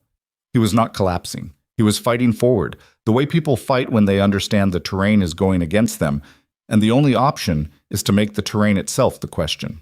If he couldn't win on substance, he could win on procedure. If he couldn't win on procedure, he could create enough procedural doubt to make the board hesitate. And hesitation was all he needed. A delayed decision was a decision he could still shape. "What does Patel need?" Emily said. A pause on the line. "Something that doesn't come through federal channels," Reyes said. "Something the attorney can't categorize as manufactured, an independent source." Emily was already moving. Farrow's addendum. 8 signatures from the day shift. Calloway. Not as a government official, but as the patient who had been in that room, who had watched what happened with his own eyes, and whose testimony no attorney could credibly argue was manufactured in 12 hours because it predated the federal investigation's visible presence in the building. She needed all of it in that room in the next 20 minutes.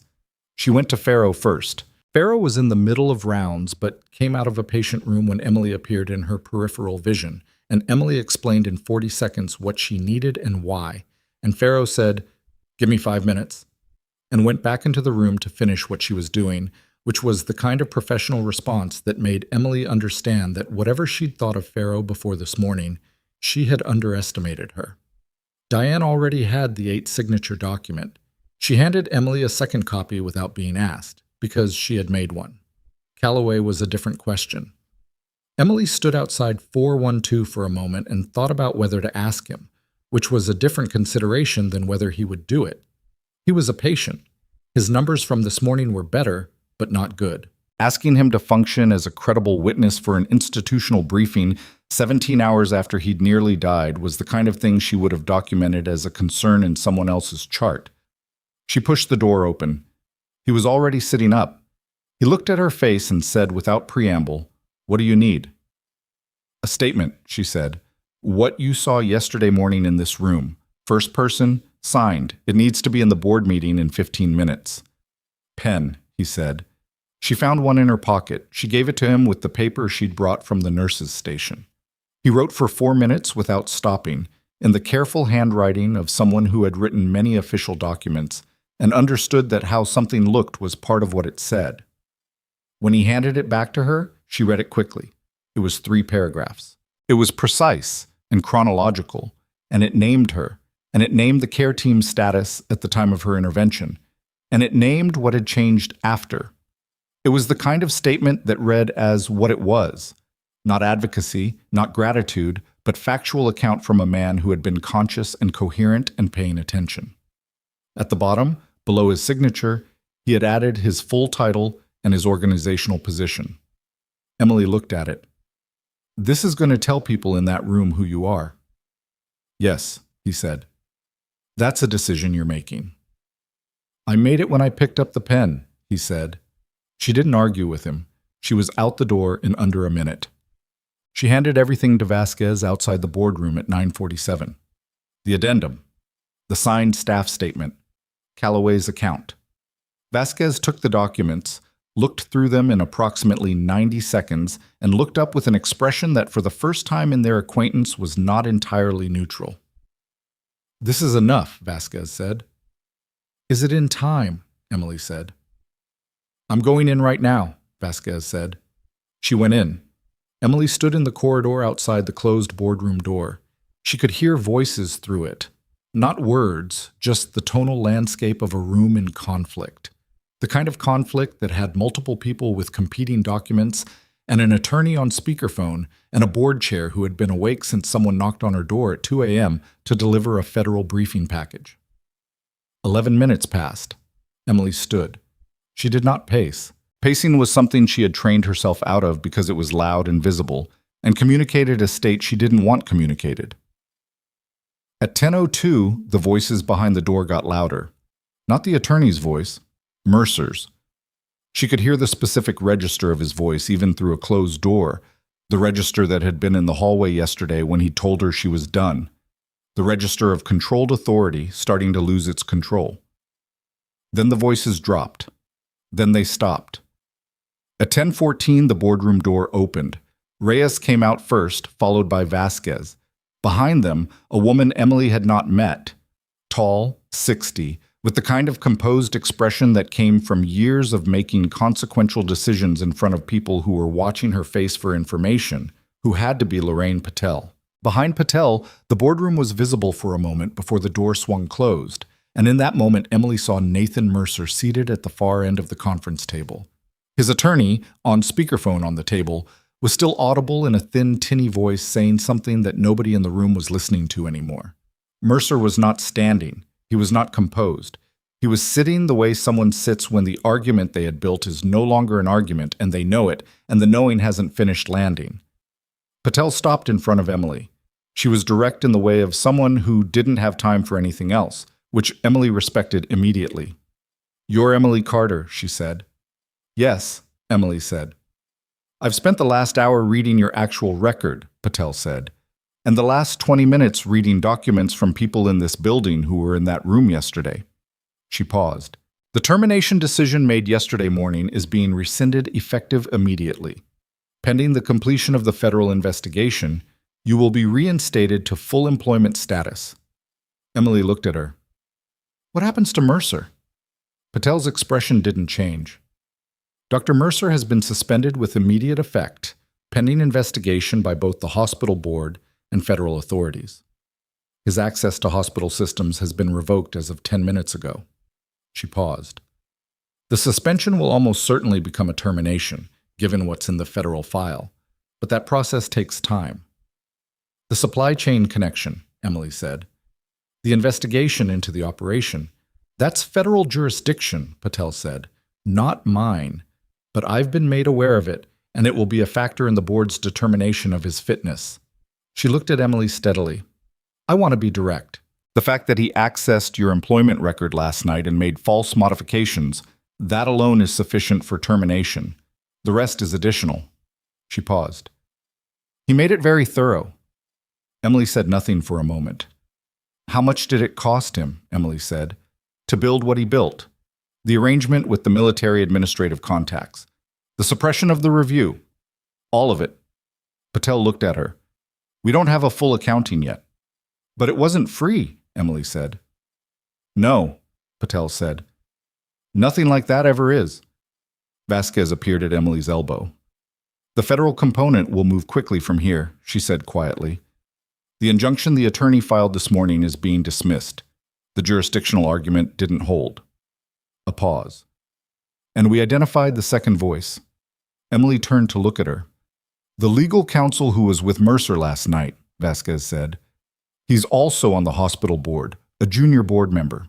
He had access to the briefing materials this morning and was relaying information to Mercer's attorney in real time. She paused. He's been removed from the room. He'll be questioned this afternoon. Emily processed this. The room that had been against her was apparently not entirely the room it had appeared to be. Not conspiratorial, not organized, just infiltrated at one junction point by someone whose loyalty ran in the wrong direction. She looked at the boardroom door, still closed. Through it, the attorney's speakerphone voice had gone silent. The building continued around them. Gurneys, monitors, the elevator dinging, someone's sneakers on the linoleum somewhere. The ordinary mechanics of a place that had people in it who needed things, indifferent as always to the institutional earthquake that had just moved through its administrative core. Patel excused herself. Reyes went back toward the office. Vasquez stayed. You should know, Vasquez said, that Mercer is requesting a private conversation with the board chair to make what his attorney called a statement of context. Will she give him one? Emily said. She's deciding, Vasquez said. But she read Calloway's statement, all of it, including his title. She paused. And she's read your record, the real one. She looked at Emily with something that was not quite sympathy and not quite admiration, and was probably something more useful than either. Whatever he says in that room, he's saying it to someone who knows what the record actually shows. Emily thought about Mercer in that room, about the gap between who he had decided she was 9 months ago and who she had turned out to be. She thought about this particular kind of bet he had made and the specific way it had failed, not dramatically, not in a single moment, but in the patient accumulation of documented facts that each individually seemed manageable until they were in the same room at the same time. She thought about Corporal James Werda from Minnesota, 26 years old. She thought about him more often than she talked about him, which was to say she thought about him almost every day.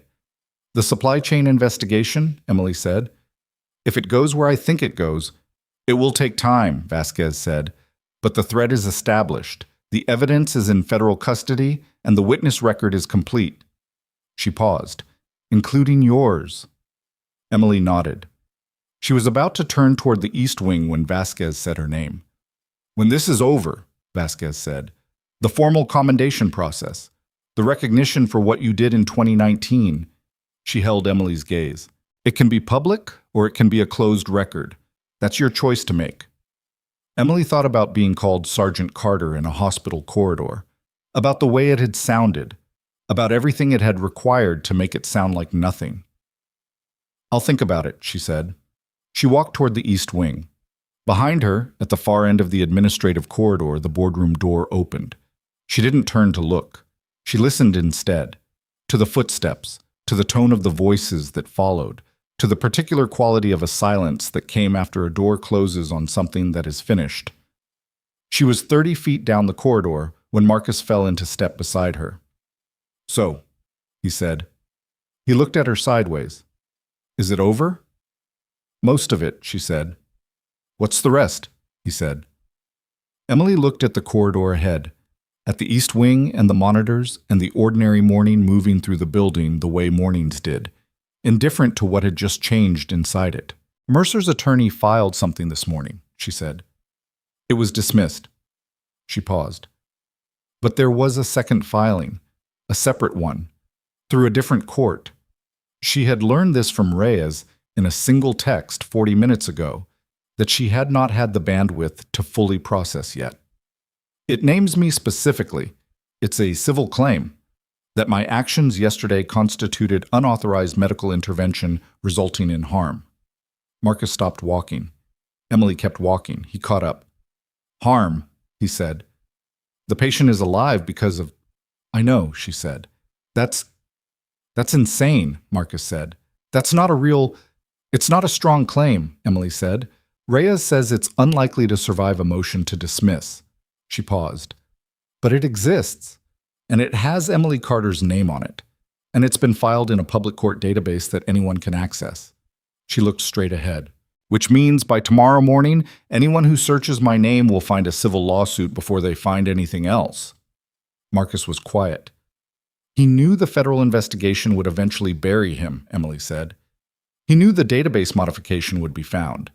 He knew the second voice in the stairwell was a risk the moment the board member was pulled from the room. She walked steadily. The civil filing isn't about winning. It's about the search result. It's about being the first thing someone reads. She paused. He's not fighting to survive. He's fighting to make sure that if he goes down, he takes the name with him. They turned the corner onto the east wing. Somewhere down the hall, a monitor alarmed briefly and then stopped. The morning shift was in full motion. Emily stopped at the nurse's station. She looked at her badge, her actual badge, reinstated, placed on the counter by the charge nurse 20 minutes ago with a brevity that felt like its own kind of statement. She picked it up. She clipped it to her scrubs. She looked at the corridor ahead. The civil filing was real. It was public. It was already indexed. And Nathan Mercer, suspended in a boardroom at the end of the administrative corridor, had filed it from his phone at 9:03 a.m. 11 minutes before the board formally suspended his access to hospital systems, with the specific and deliberate intent of making sure that the last thing he controlled was the first thing anyone found. She thought about Reyes saying unlikely to survive a motion to dismiss. Unlikely was not impossible. And the motion would take days, at minimum. Days during which the filing sat in a public database with her name in the caption. Her phone buzzed, a number she didn't have saved. She answered. A voice she did not recognize, female, older, with the specific measured tone of someone who chose every word before speaking it. Ms. Carter, my name is Adrian Holt. I'm a senior investigative journalist with the National Tribune. I received a document this morning through a source I'm not able to name. A pause. The document is a civil filing. It names you. And it contains, embedded in the filing exhibits, what appears to be a partial reproduction of a classified military operational brief. She paused again. I want to give you the opportunity to comment before we determine what to do with it. Emily stood at the nurse's station with her badge on her chest and her phone against her ear. A classified operational brief, embedded in a public civil filing, available to anyone who downloaded the exhibits. Mercer had not simply filed a lawsuit, he had filed a classified document in a public court record. Emily stood at the nurse's station for 3 seconds with the phone against her ear and the weight of what she'd just heard settling into her chest like something physical. A classified document, in a public filing, with her name in the caption. Ms. Holt, she said. Her voice was steady. Do not publish anything yet. I need you to hold for 1 hour. A pause on the line. Ms. Carter, the document is already public record. Once it's filed in civil court. I understand that, Emily said. I'm asking you to give me 1 hour before you make editorial decisions about it. What you do with that hour is up to you. She paused. But if you publish before you have the full context, you're going to have to run a correction, and I don't think that's what you want. Another pause. Longer. 1 hour, Holt said. After that, we proceed. Emily ended the call and was already moving before the phone was in her pocket. She went fast, not running because running in a hospital communicated emergency to everyone watching, and she did not need that particular signal spreading through the floor right now, but moving with the specific purposeful speed that people stepped aside for without being asked. She hit the stairwell and went up 2 floors in 45 seconds. Decker was where she'd left him at 2 a.m, which she was starting to understand was simply where he was going to be until this was finished. He looked at her face when she came through the door and put down what he was holding. She told him in under 90 seconds. The journalist, the filing, the classified exhibit embedded in public civil court records. Decker picked up his phone before she finished the sentence. What's the operational brief from? He said while the phone was dialing. Sector 4, Emily said. It has to be. That's the only classified material connected to my file that Mercer would have had access to through the procurement contacts. Decker was already talking to someone, not Vasquez, someone else, higher, with the shorthand of a conversation that had its own established language. Emily caught fragments: civil court filing, public record, exhibit, need immediate containment. The word containment had a specific meaning in this context that was not the medical one.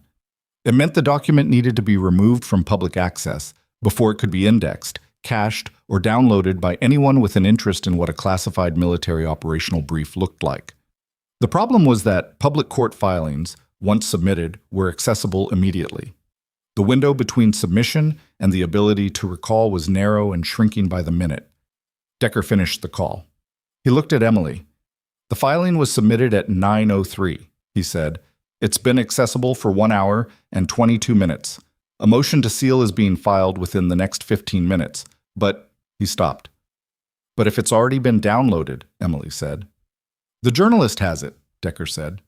"She called me before publishing," Emily said. "She was giving me the opportunity to comment, which means she has it but hasn't disseminated it yet." She looked at him. "If you can get the seal motion in front of a judge and have the document removed from the public docket in the next—" She checked her watch. 40 minutes. I can call her back and tell her the document is now sealed by court order. She won't publish classified material under a seal order. That's not a line investigative journalists cross." Decker looked at her for a moment. "You bought the hour." "I bought the hour," Emily said. "That was—" He stopped, made a sound that was not quite a laugh. "That was well done." "Get the motion filed," Emily said. He was already back on the phone. The 38 minutes that followed were the kind of time that didn't pass at a consistent rate. Emily sat in the chair in the corner of the office and watched Decker work the phone with the focused efficiency of someone who understood that every minute of delay had a cost that could be calculated. And she thought about the specific shape of what Mercer had done. He had accessed a classified document through channels he shouldn't have had, probably through the same military administrative contacts he'd used to suppress her review. Contacts who were now themselves the subject of federal inquiry. Contacts who had apparently provided him with more than the ability to flag a file as inactive. He had embedded that document in a civil filing at 9:03 in the morning, 11 minutes before his hospital system access was revoked, because he had understood that once suspended, he would have no further ability to act inside the institution. So he had acted outside it. The civil filing was not about winning a lawsuit. Emily had understood that immediately. It was a detonation device with a timer. File the classified document publicly. Get Emily's name attached to the lawsuit so searches return the filing, and hope that either the publication or the legal proceedings or the simple existence of classified material in a public record created enough chaos and ambiguity to muddy whatever came next. He had done it from a boardroom while suspended, while his attorney was still on speakerphone trying to argue jurisdictional boundaries, while the board chair was reading Calloway's statement. The man was not panicking. He was calculating.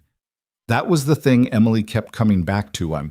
Not the action itself, but the cold, systematic quality of it. The understanding that someone could sit in a room watching their career end and simultaneously file a legal document designed to reach beyond that room and cause damage at a distance. It required a specific kind of personality, the kind that did not distinguish between survival and destruction, as long as one produced the other. At 10:51, Decker said, "Motion granted. The document is sealed." Emily exhaled slowly. "The exhibit has been removed from public access," Decker said. "The Tribune's legal team will be notified of the seal order within the next 10 minutes. He lowered the phone. "You have your 40 minutes. Emily called Holt back. "The exhibit has been sealed by court order," Emily said when Holt picked up. "It contains classified operational material that was improperly included in a civil filing. The seal motion was granted 11 minutes ago." She paused. "The filing itself, the lawsuit, is still public record, but the exhibit that contains the classified material is not." Silence on the line. Then, "I see." A pause. "The filing is still available." "Yes," Emily said. "It names me. It makes a claim. That claim will be addressed through the appropriate legal process." She paused. "But the document that was embedded in the exhibits, the one that appears to be classified, you can't publish that. Not under a seal order." "No," Holt said. "We wouldn't." Another pause. The sound of typing. "Ms. Carter, I want to be transparent with you. The source who sent us this document didn't flag it as classified. They sent it as a civil filing with what they described as attached evidence." "Who was the source?" Emily said. I can't. Was it the filing attorney? Emily said. A pause that was itself an answer. The filing attorney sent you the exhibit specifically, Emily said. It wasn't a question. Holt said nothing for a moment, then, our legal team is reviewing the seal order now. We won't be publishing the exhibit. She paused. But the existence of the lawsuit is public, Emily said. I understand. She paused. If you want to write an accurate story, Ms. Holt, I'd suggest you also look at the federal investigation into the hospital administrator who filed it, and into the supply chain procurement irregularities associated with a specific military operation that I'm not going to name on this phone call. She paused. There's a story there. It's bigger than a civil filing. Silence. Would you be willing to speak with me? Holt said. On the record, after the federal process reaches a point where it can be discussed. Possibly, Emily said. Call me in 30 days. She ended the call. Reyes was in the corridor when Emily came out of the stairwell on the third floor. Reyes had the look of someone who had been moving fast for several hours and had not found a moment to stop, which Emily recognized as a mirror of her own morning. The filing attorney, Emily said. We know, Reyes said. He's the same attorney who filed the injunction attempt this morning. He received the classified exhibit from Mercer directly via an encrypted messaging application at 8:57. She paused. We have the message. The phone was still logged into the hospital's administrative Wi-Fi network at that time, which we had monitoring authority over as part of the federal investigation. Emily stared at her. He sent it from inside the boardroom, Emily said. Yes, sus, Reyes said. While suspended, Emily said. He was informed of the suspension, Reyes said. He had not yet surrendered his personal device. She paused. That's being rectified. Emily thought about Mercer sitting at the far end of that conference table, his attorney on speakerphone, the board chair across from him reading Calloway's statement, and Mercer, under all of that, sending an encrypted message to his attorney with a classified document attached. What happens to him now? Emily said. The civil filing adds unauthorized disclosure of classified information to the existing federal charges, Reyes said. That's a felony. The procurement irregularities and the review suppression were serious. This is different in degree. She paused. He's not going home today. His attorney is with him right now, and my understanding is that the conversation has shifted significantly from the one they were having 2 hours ago. Emily looked down the corridor. The boardroom door was closed. Somewhere inside it, Nathan Mercer was sitting with his attorney and the specific reality of having made a calculation that had not just failed but had produced its own criminal charge. She didn't feel satisfaction exactly. She wasn't sure what she felt. Something more complicated than satisfaction. The particular emotional state that arrives when something unjust has finally been named and the naming doesn't fix everything it broke. Corporal Werda, Emily said. Reyes looked at her. James Werda, Emily said. He was 26. He's the reason the supply chain investigation matters. Not the contracts, not the money, not Mercer's career. James Werda is the reason. She said it plainly. I want his name in whatever record comes out of this. Reyes held her gaze for a long moment. It will be, Reyes said. The rest of that day moved in pieces that Emily would later remember out of sequence. Not because they were disorderly, but because the mind sorts by emotional weight rather than chronology, and some of those pieces had more weight than others. Mercer was escorted from the building at 2:15 p.m. by federal agents. He left through the administrative entrance rather than the main lobby, which someone had arranged either for his dignity or for the institution's, and Emily did not see it happen. She heard about it from Marcus, who had watched from a corridor window and reported it with a quietness that was unusual for him. The board convened a second, shorter meeting at 3 p.m. The junior board member who had been relaying information to Mercer's attorney resigned before the meeting started, which shortened the meeting considerably. Lorraine Patel issued a formal statement to hospital staff at 4:30 that was carefully worded but clear in its essentials. The administration had undergone a significant change, an internal review was underway, and the hospital's commitment to its clinical staff was being reaffirmed. It was institutional language. Emily read it the way she read institutional language. for what it said between the lines rather than in them. Between the lines it said, "Something was wrong here for a long time, and we are not going to say exactly how long, but we are acknowledging it happened." She accepted that. Institutions moved the way institutions moved, and demanding that they move differently was a useful thing to do over time and a useless thing to do right now. Calloway was moved to a private care facility at 5 p.m. for the remainder of his recovery, better equipped, more secure, the kind of place where someone with his position was supposed to be receiving care and hadn't been because he had arrived at Crestview under a name that didn't immediately signal what his name meant. Before he left, Emily came to say goodbye, which was not something she had planned to do and which she did anyway. He was in the transport chair, ready to go, two of the suit men nearby with the characteristic patience of people who were paid to wait. "I'm going to be fine," he said when she came in. He said it with the specific tone of someone preempting the question they expected. "I know," she said. "Your numbers this morning were the best they've been." She paused. "You need to complete the full treatment course. Don't stop early because you feel better." "I've been given that instruction already," he said. "I'm giving it again," she said. Something moved across his face. He looked at her for a long moment. "The commendation review," he said. "Vasquez mentioned you hadn't decided about the public acknowledgement." "Still haven't," she said. "Whatever you decide," he said, "the record will be accurate. That's what matters." He paused. "The 7 people who wrote statements, they know what you did regardless of what any document says." "I know," she said. "Do you?" he said. It was a genuine question, not a rhetorical one. Emily looked at the floor for a moment, then at him. "I'm working on it," she said. He nodded once. The suit men moved. The transport chair rolled toward the door.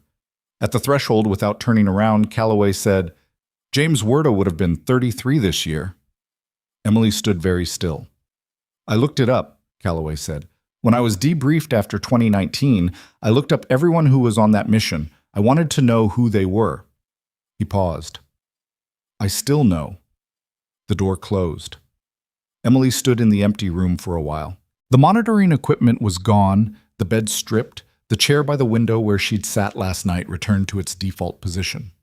The room was already erasing the particular version of itself it had been for the last 36 hours, becoming generic again, waiting for whoever came next. She left and went back to work. 3 days later, the civil lawsuit was dismissed with prejudice. The motion took 11 minutes of oral argument in front of a circuit judge who had reviewed the federal investigation file and the seal order and the employment record modification, and had, by the time the hearing started, the expression of someone who had already formed a view. The attorney representing Mercer appeared via video. He made the argument with the mechanical precision of someone completing a professional obligation they had privately concluded was unwinnable. The judge dismissed with prejudice, which meant it could not be refiled. She also issued a written opinion 3 paragraphs long, which was unusual for a motion ruling, and which stated in its second paragraph that the filing had demonstrated a pattern of conduct designed to harass and intimidate rather than to pursue a legitimate legal claim. Emily read the opinion once, sitting at the break room table during a 15-minute gap between patients. Then she folded the printed copy and put it in the outside pocket of her bag, which was where she put things she wanted to keep. The federal charges were formally announced 9 days after that. Procurement fraud, falsification of federal employment records, unauthorized disclosure of classified material, 3 counts. Mercer's attorney negotiated a cooperation arrangement within a week that reduced the 3rd count in exchange for full disclosure of the supply chain network. The 2 intermediaries, the company names, the specific contracts, the financial relationships that ran backward from Crestview's supply agreements to a set of decisions made 6 years earlier that had eventually, indirectly, contributed to a medical cache being incomplete on a night in Sector 4, when completeness was the difference between someone living and someone not. The cooperation disclosure was not public. Emily learned its outline from Reyes in a phone call, with the particular careful language of a federal agent communicating as much as she was able to communicate. "The full thread," Emily said when Reyes had finished. "The full thread," Reyes confirmed. Emily sat with that. The full thread meant that James Werda's death was now part of a federal record that accurately reflected the chain of decisions that contributed to it. It didn't undo it. Nothing undid it. But there was a difference between something being real and something being documented as real. And that difference mattered in ways Emily had learned to accept were sometimes the only form of justice available. "It'll be enough," Emily said. She said it not as reassurance, but as conclusion. "It should be," Reyes said. "Is the supply company being prosecuted?" Emily said. "The individuals responsible for the substitution decision, yes," Reyes said. "The company itself is under a consent decree with the Department of Defense. They'll lose federal contracting eligibility for a minimum of 7 years. A pause. "It's not a criminal conviction for an institution, but it's the end of their business model." Emily thought about the specific lot numbers she had filed in her debrief 7 years ago. The procurement codes. 3 hours of careful testimony that someone had not written down fully. She thought about the particular experience of being precise and thorough and still being ignored, of doing the right thing through the correct channels and having the channels fail you. She had done it anyway. That was the thing she kept coming back to. She had filed the report knowing it might go nowhere. She had not stopped doing it correctly just because correctly wasn't being honored. She hadn't known at the time whether that mattered. She knew now. 6 weeks after the day Mercer had taken her badge, Crestview Medical Center held an internal staff meeting that was not a ceremony and was not billed as one, because Emily had specifically requested that it not be. Patel had proposed something more formal, with a presentation and an audience, and Emily had declined in the way she declined things, not rudely, but clearly, and in a way that communicated the decision was not open to negotiation. What happened instead was a staff meeting in the main conference room on a Tuesday afternoon, the kind of meeting that happened on Tuesday afternoons. Chairs in a rough circle, coffee that had been sitting too long, the overhead lights at their usual indifferent brightness. 32 people from the nursing staff, the attending physicians, the administrative team. Patel was there. Farrow was there. Marcus and Diane were there. The charge nurse sat in the back with a coffee she wasn't drinking. Patel spoke for 6 minutes. She talked about the review that had been completed, the corrections that had been made to the hospital's administrative and credentialing systems, and the establishment of a new oversight protocol for employment record access. She talked about the staff statement that 8 nurses had signed on a single sheet of paper and what it had meant in the context of the federal review. She mentioned, without elaborating, that the federal proceedings against the former administrator had resulted in a cooperation agreement that was ongoing. Then she talked about Emily. She did it without fanfare, which Emily had also requested.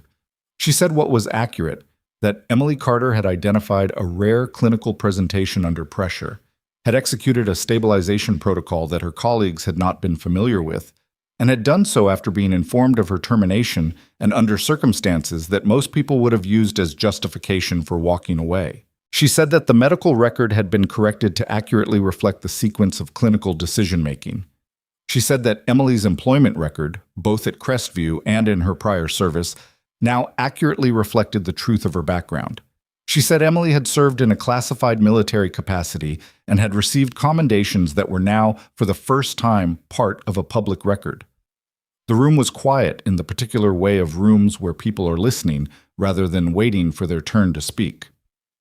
Her call sign, Patel said, was White Falcon. Emily looked at the table in front of her. She had her hands flat on it. The surface was slightly warm from the lights above.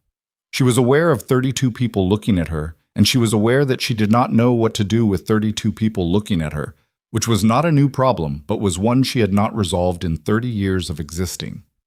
Farrow, who was directly across from her, met her eyes. Farrow's expression was the expression of someone who had submitted a corrective addendum because accuracy required it and was now sitting with the fact that accuracy had turned out to matter more than she'd expected when she submitted it. Marcus was next to Diane. He was looking at Emily with the face that showed everything he felt, which in this moment was something uncomplicated and genuine that Emily registered without being able to name precisely.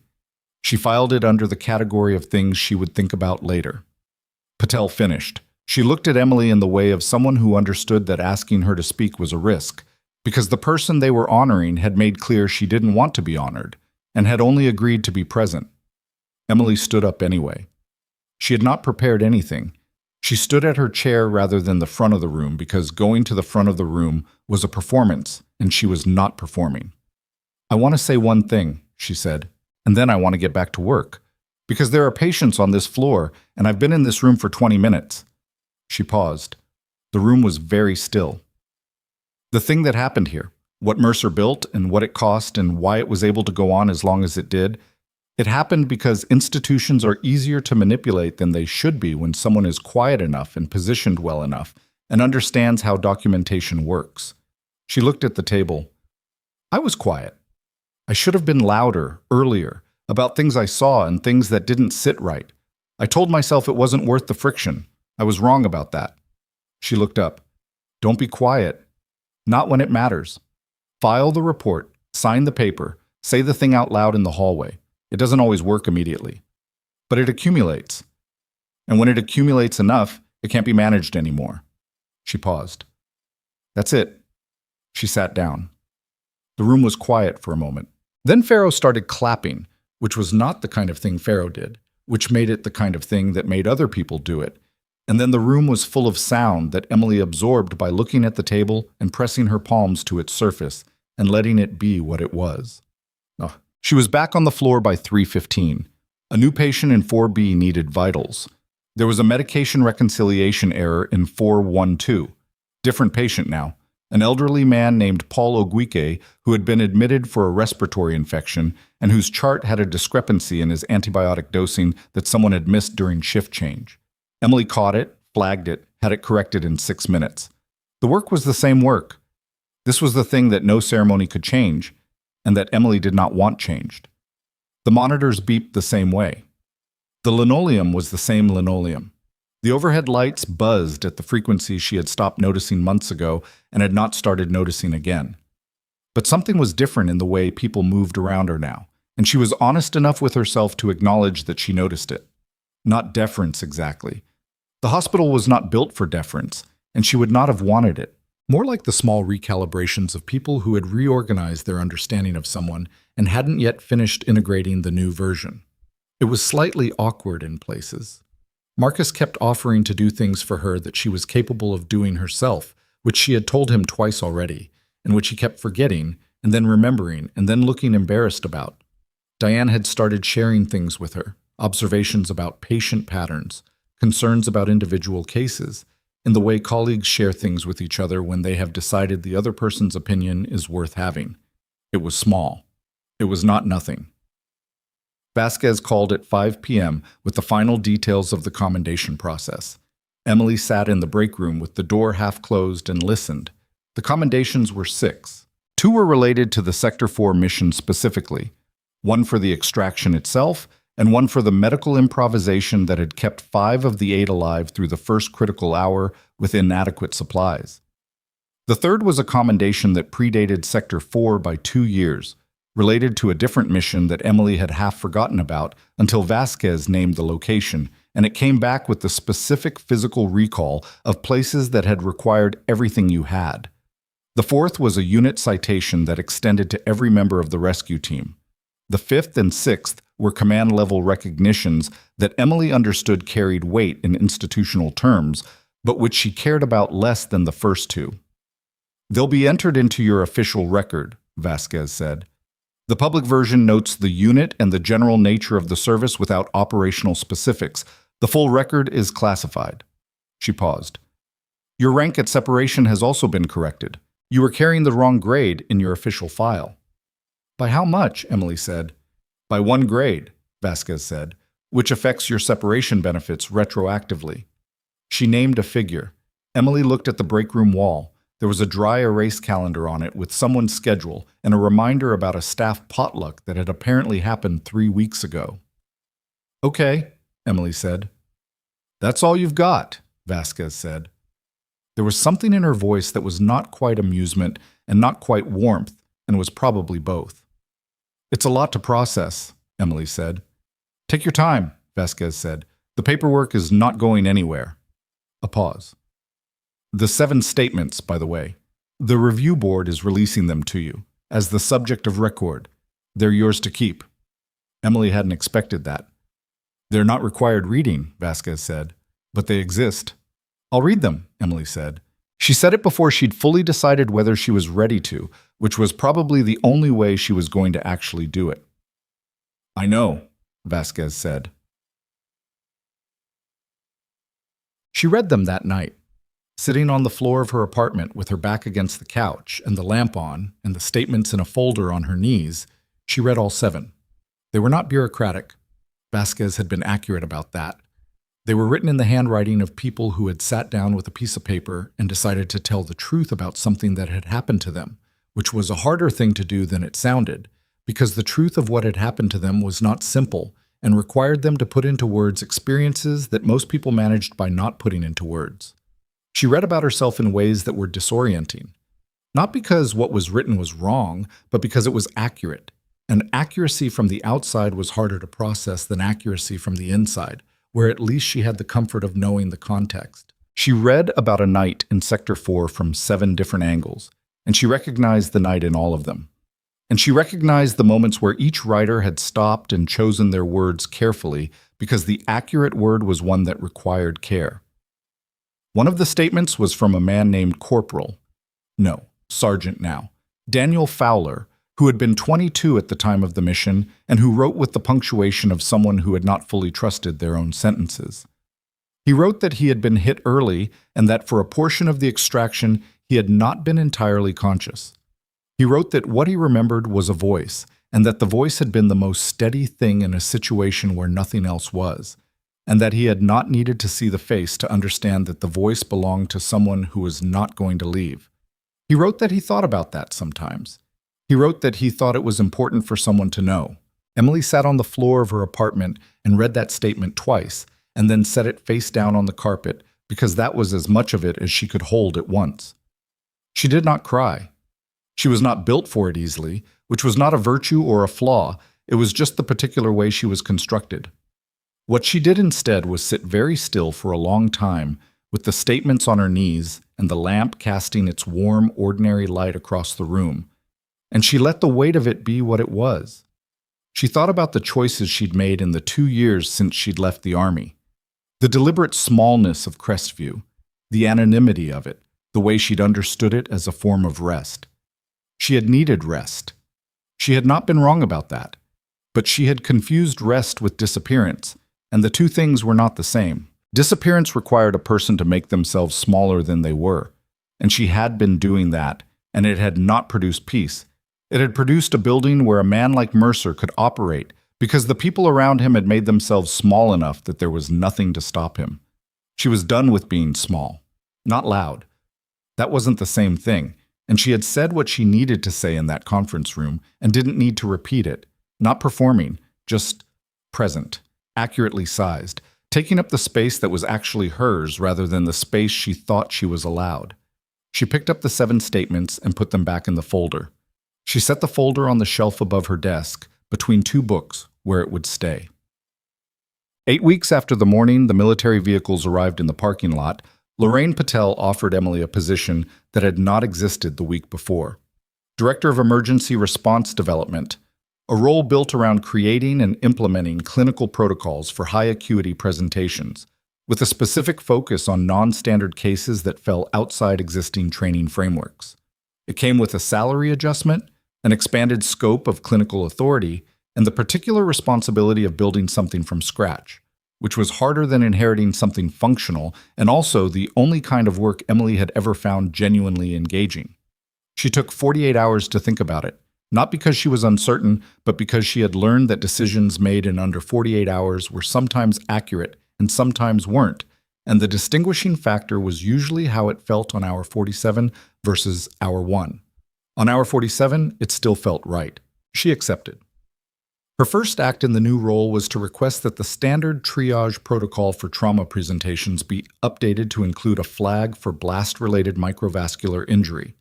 The presentation she'd identified in Callaway, the one that 2 physicians had missed after Sector 4, the one that was not rare in military veterans presenting to civilian hospitals, but was consistently underdiagnosed because the civilian clinical training simply didn't flag for it.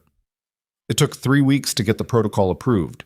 There were committee reviews and department sign-offs and a presentation to the Clinical Standards Board that ran 40 minutes longer than scheduled because Dr. Farrow had questions that were precise and detailed and required real answers.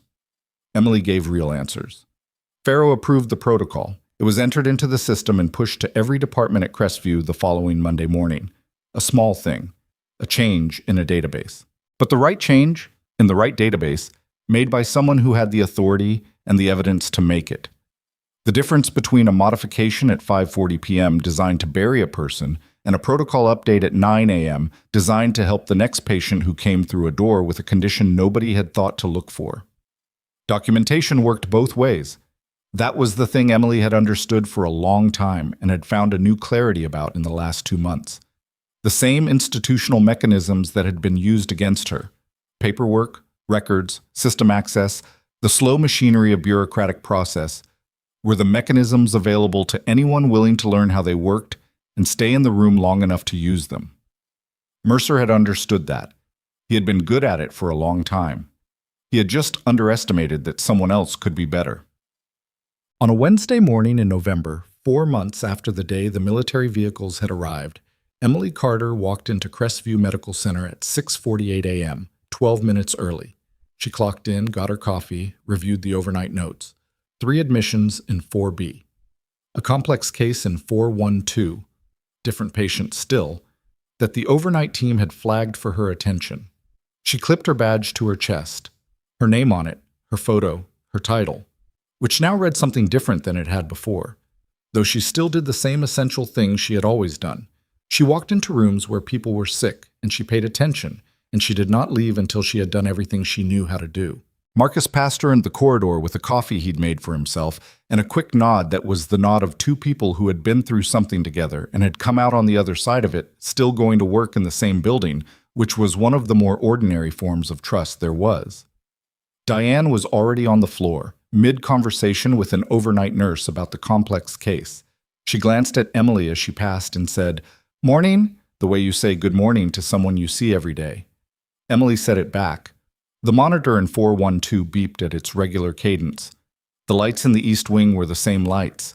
The linoleum, the supply carts, the dry erase board with the bed assignments, all of it the same Tuesday morning of a hospital that needed people to show up and be good at what they did. Emily walked toward the complex case. She had read the flags in the overnight notes. She had a direction, though not a certainty. And certainty in clinical medicine was something she had learned early to hold loosely, because the body did not owe anyone predictability, and the best she could do was pay attention, stay current, and not pretend to know more than she did. She pushed open the door. She introduced herself to the patient, a woman in her mid-50s, frightened in the way people were frightened when they didn't understand what was wrong with them, which was the worst kind of frightened because it had no object to grip. Emily sat in the chair instead of standing, which she had started doing deliberately when she had the time, because sitting changed the quality of attention in a room. "Tell me where it started," Emily said. The woman told her. Emily listened, completely, without a portion of her attention on what she would say next, or how long this would take, or what was waiting outside the door. She listened the way she had learned to listen in conditions that required it. The same skill, a different room, the same stakes in the way that one person's suffering always carries the same stakes as any other person's suffering, which is to say, absolute. She was not the person who had walked out of this building 4 months ago with her badge in someone else's hand. She was not entirely the person who had walked in on that first morning 9 months before that, silent and deliberate and making herself small. She was something she did not have a clean word for yet, still imperfect, still tired some mornings, still carrying the weight of a name in Minnesota that she had not set down and was not going to, but present, accurately sized, taking up the space that was hers. The woman finished. Emily nodded once. "Okay," she said, "let's figure it out."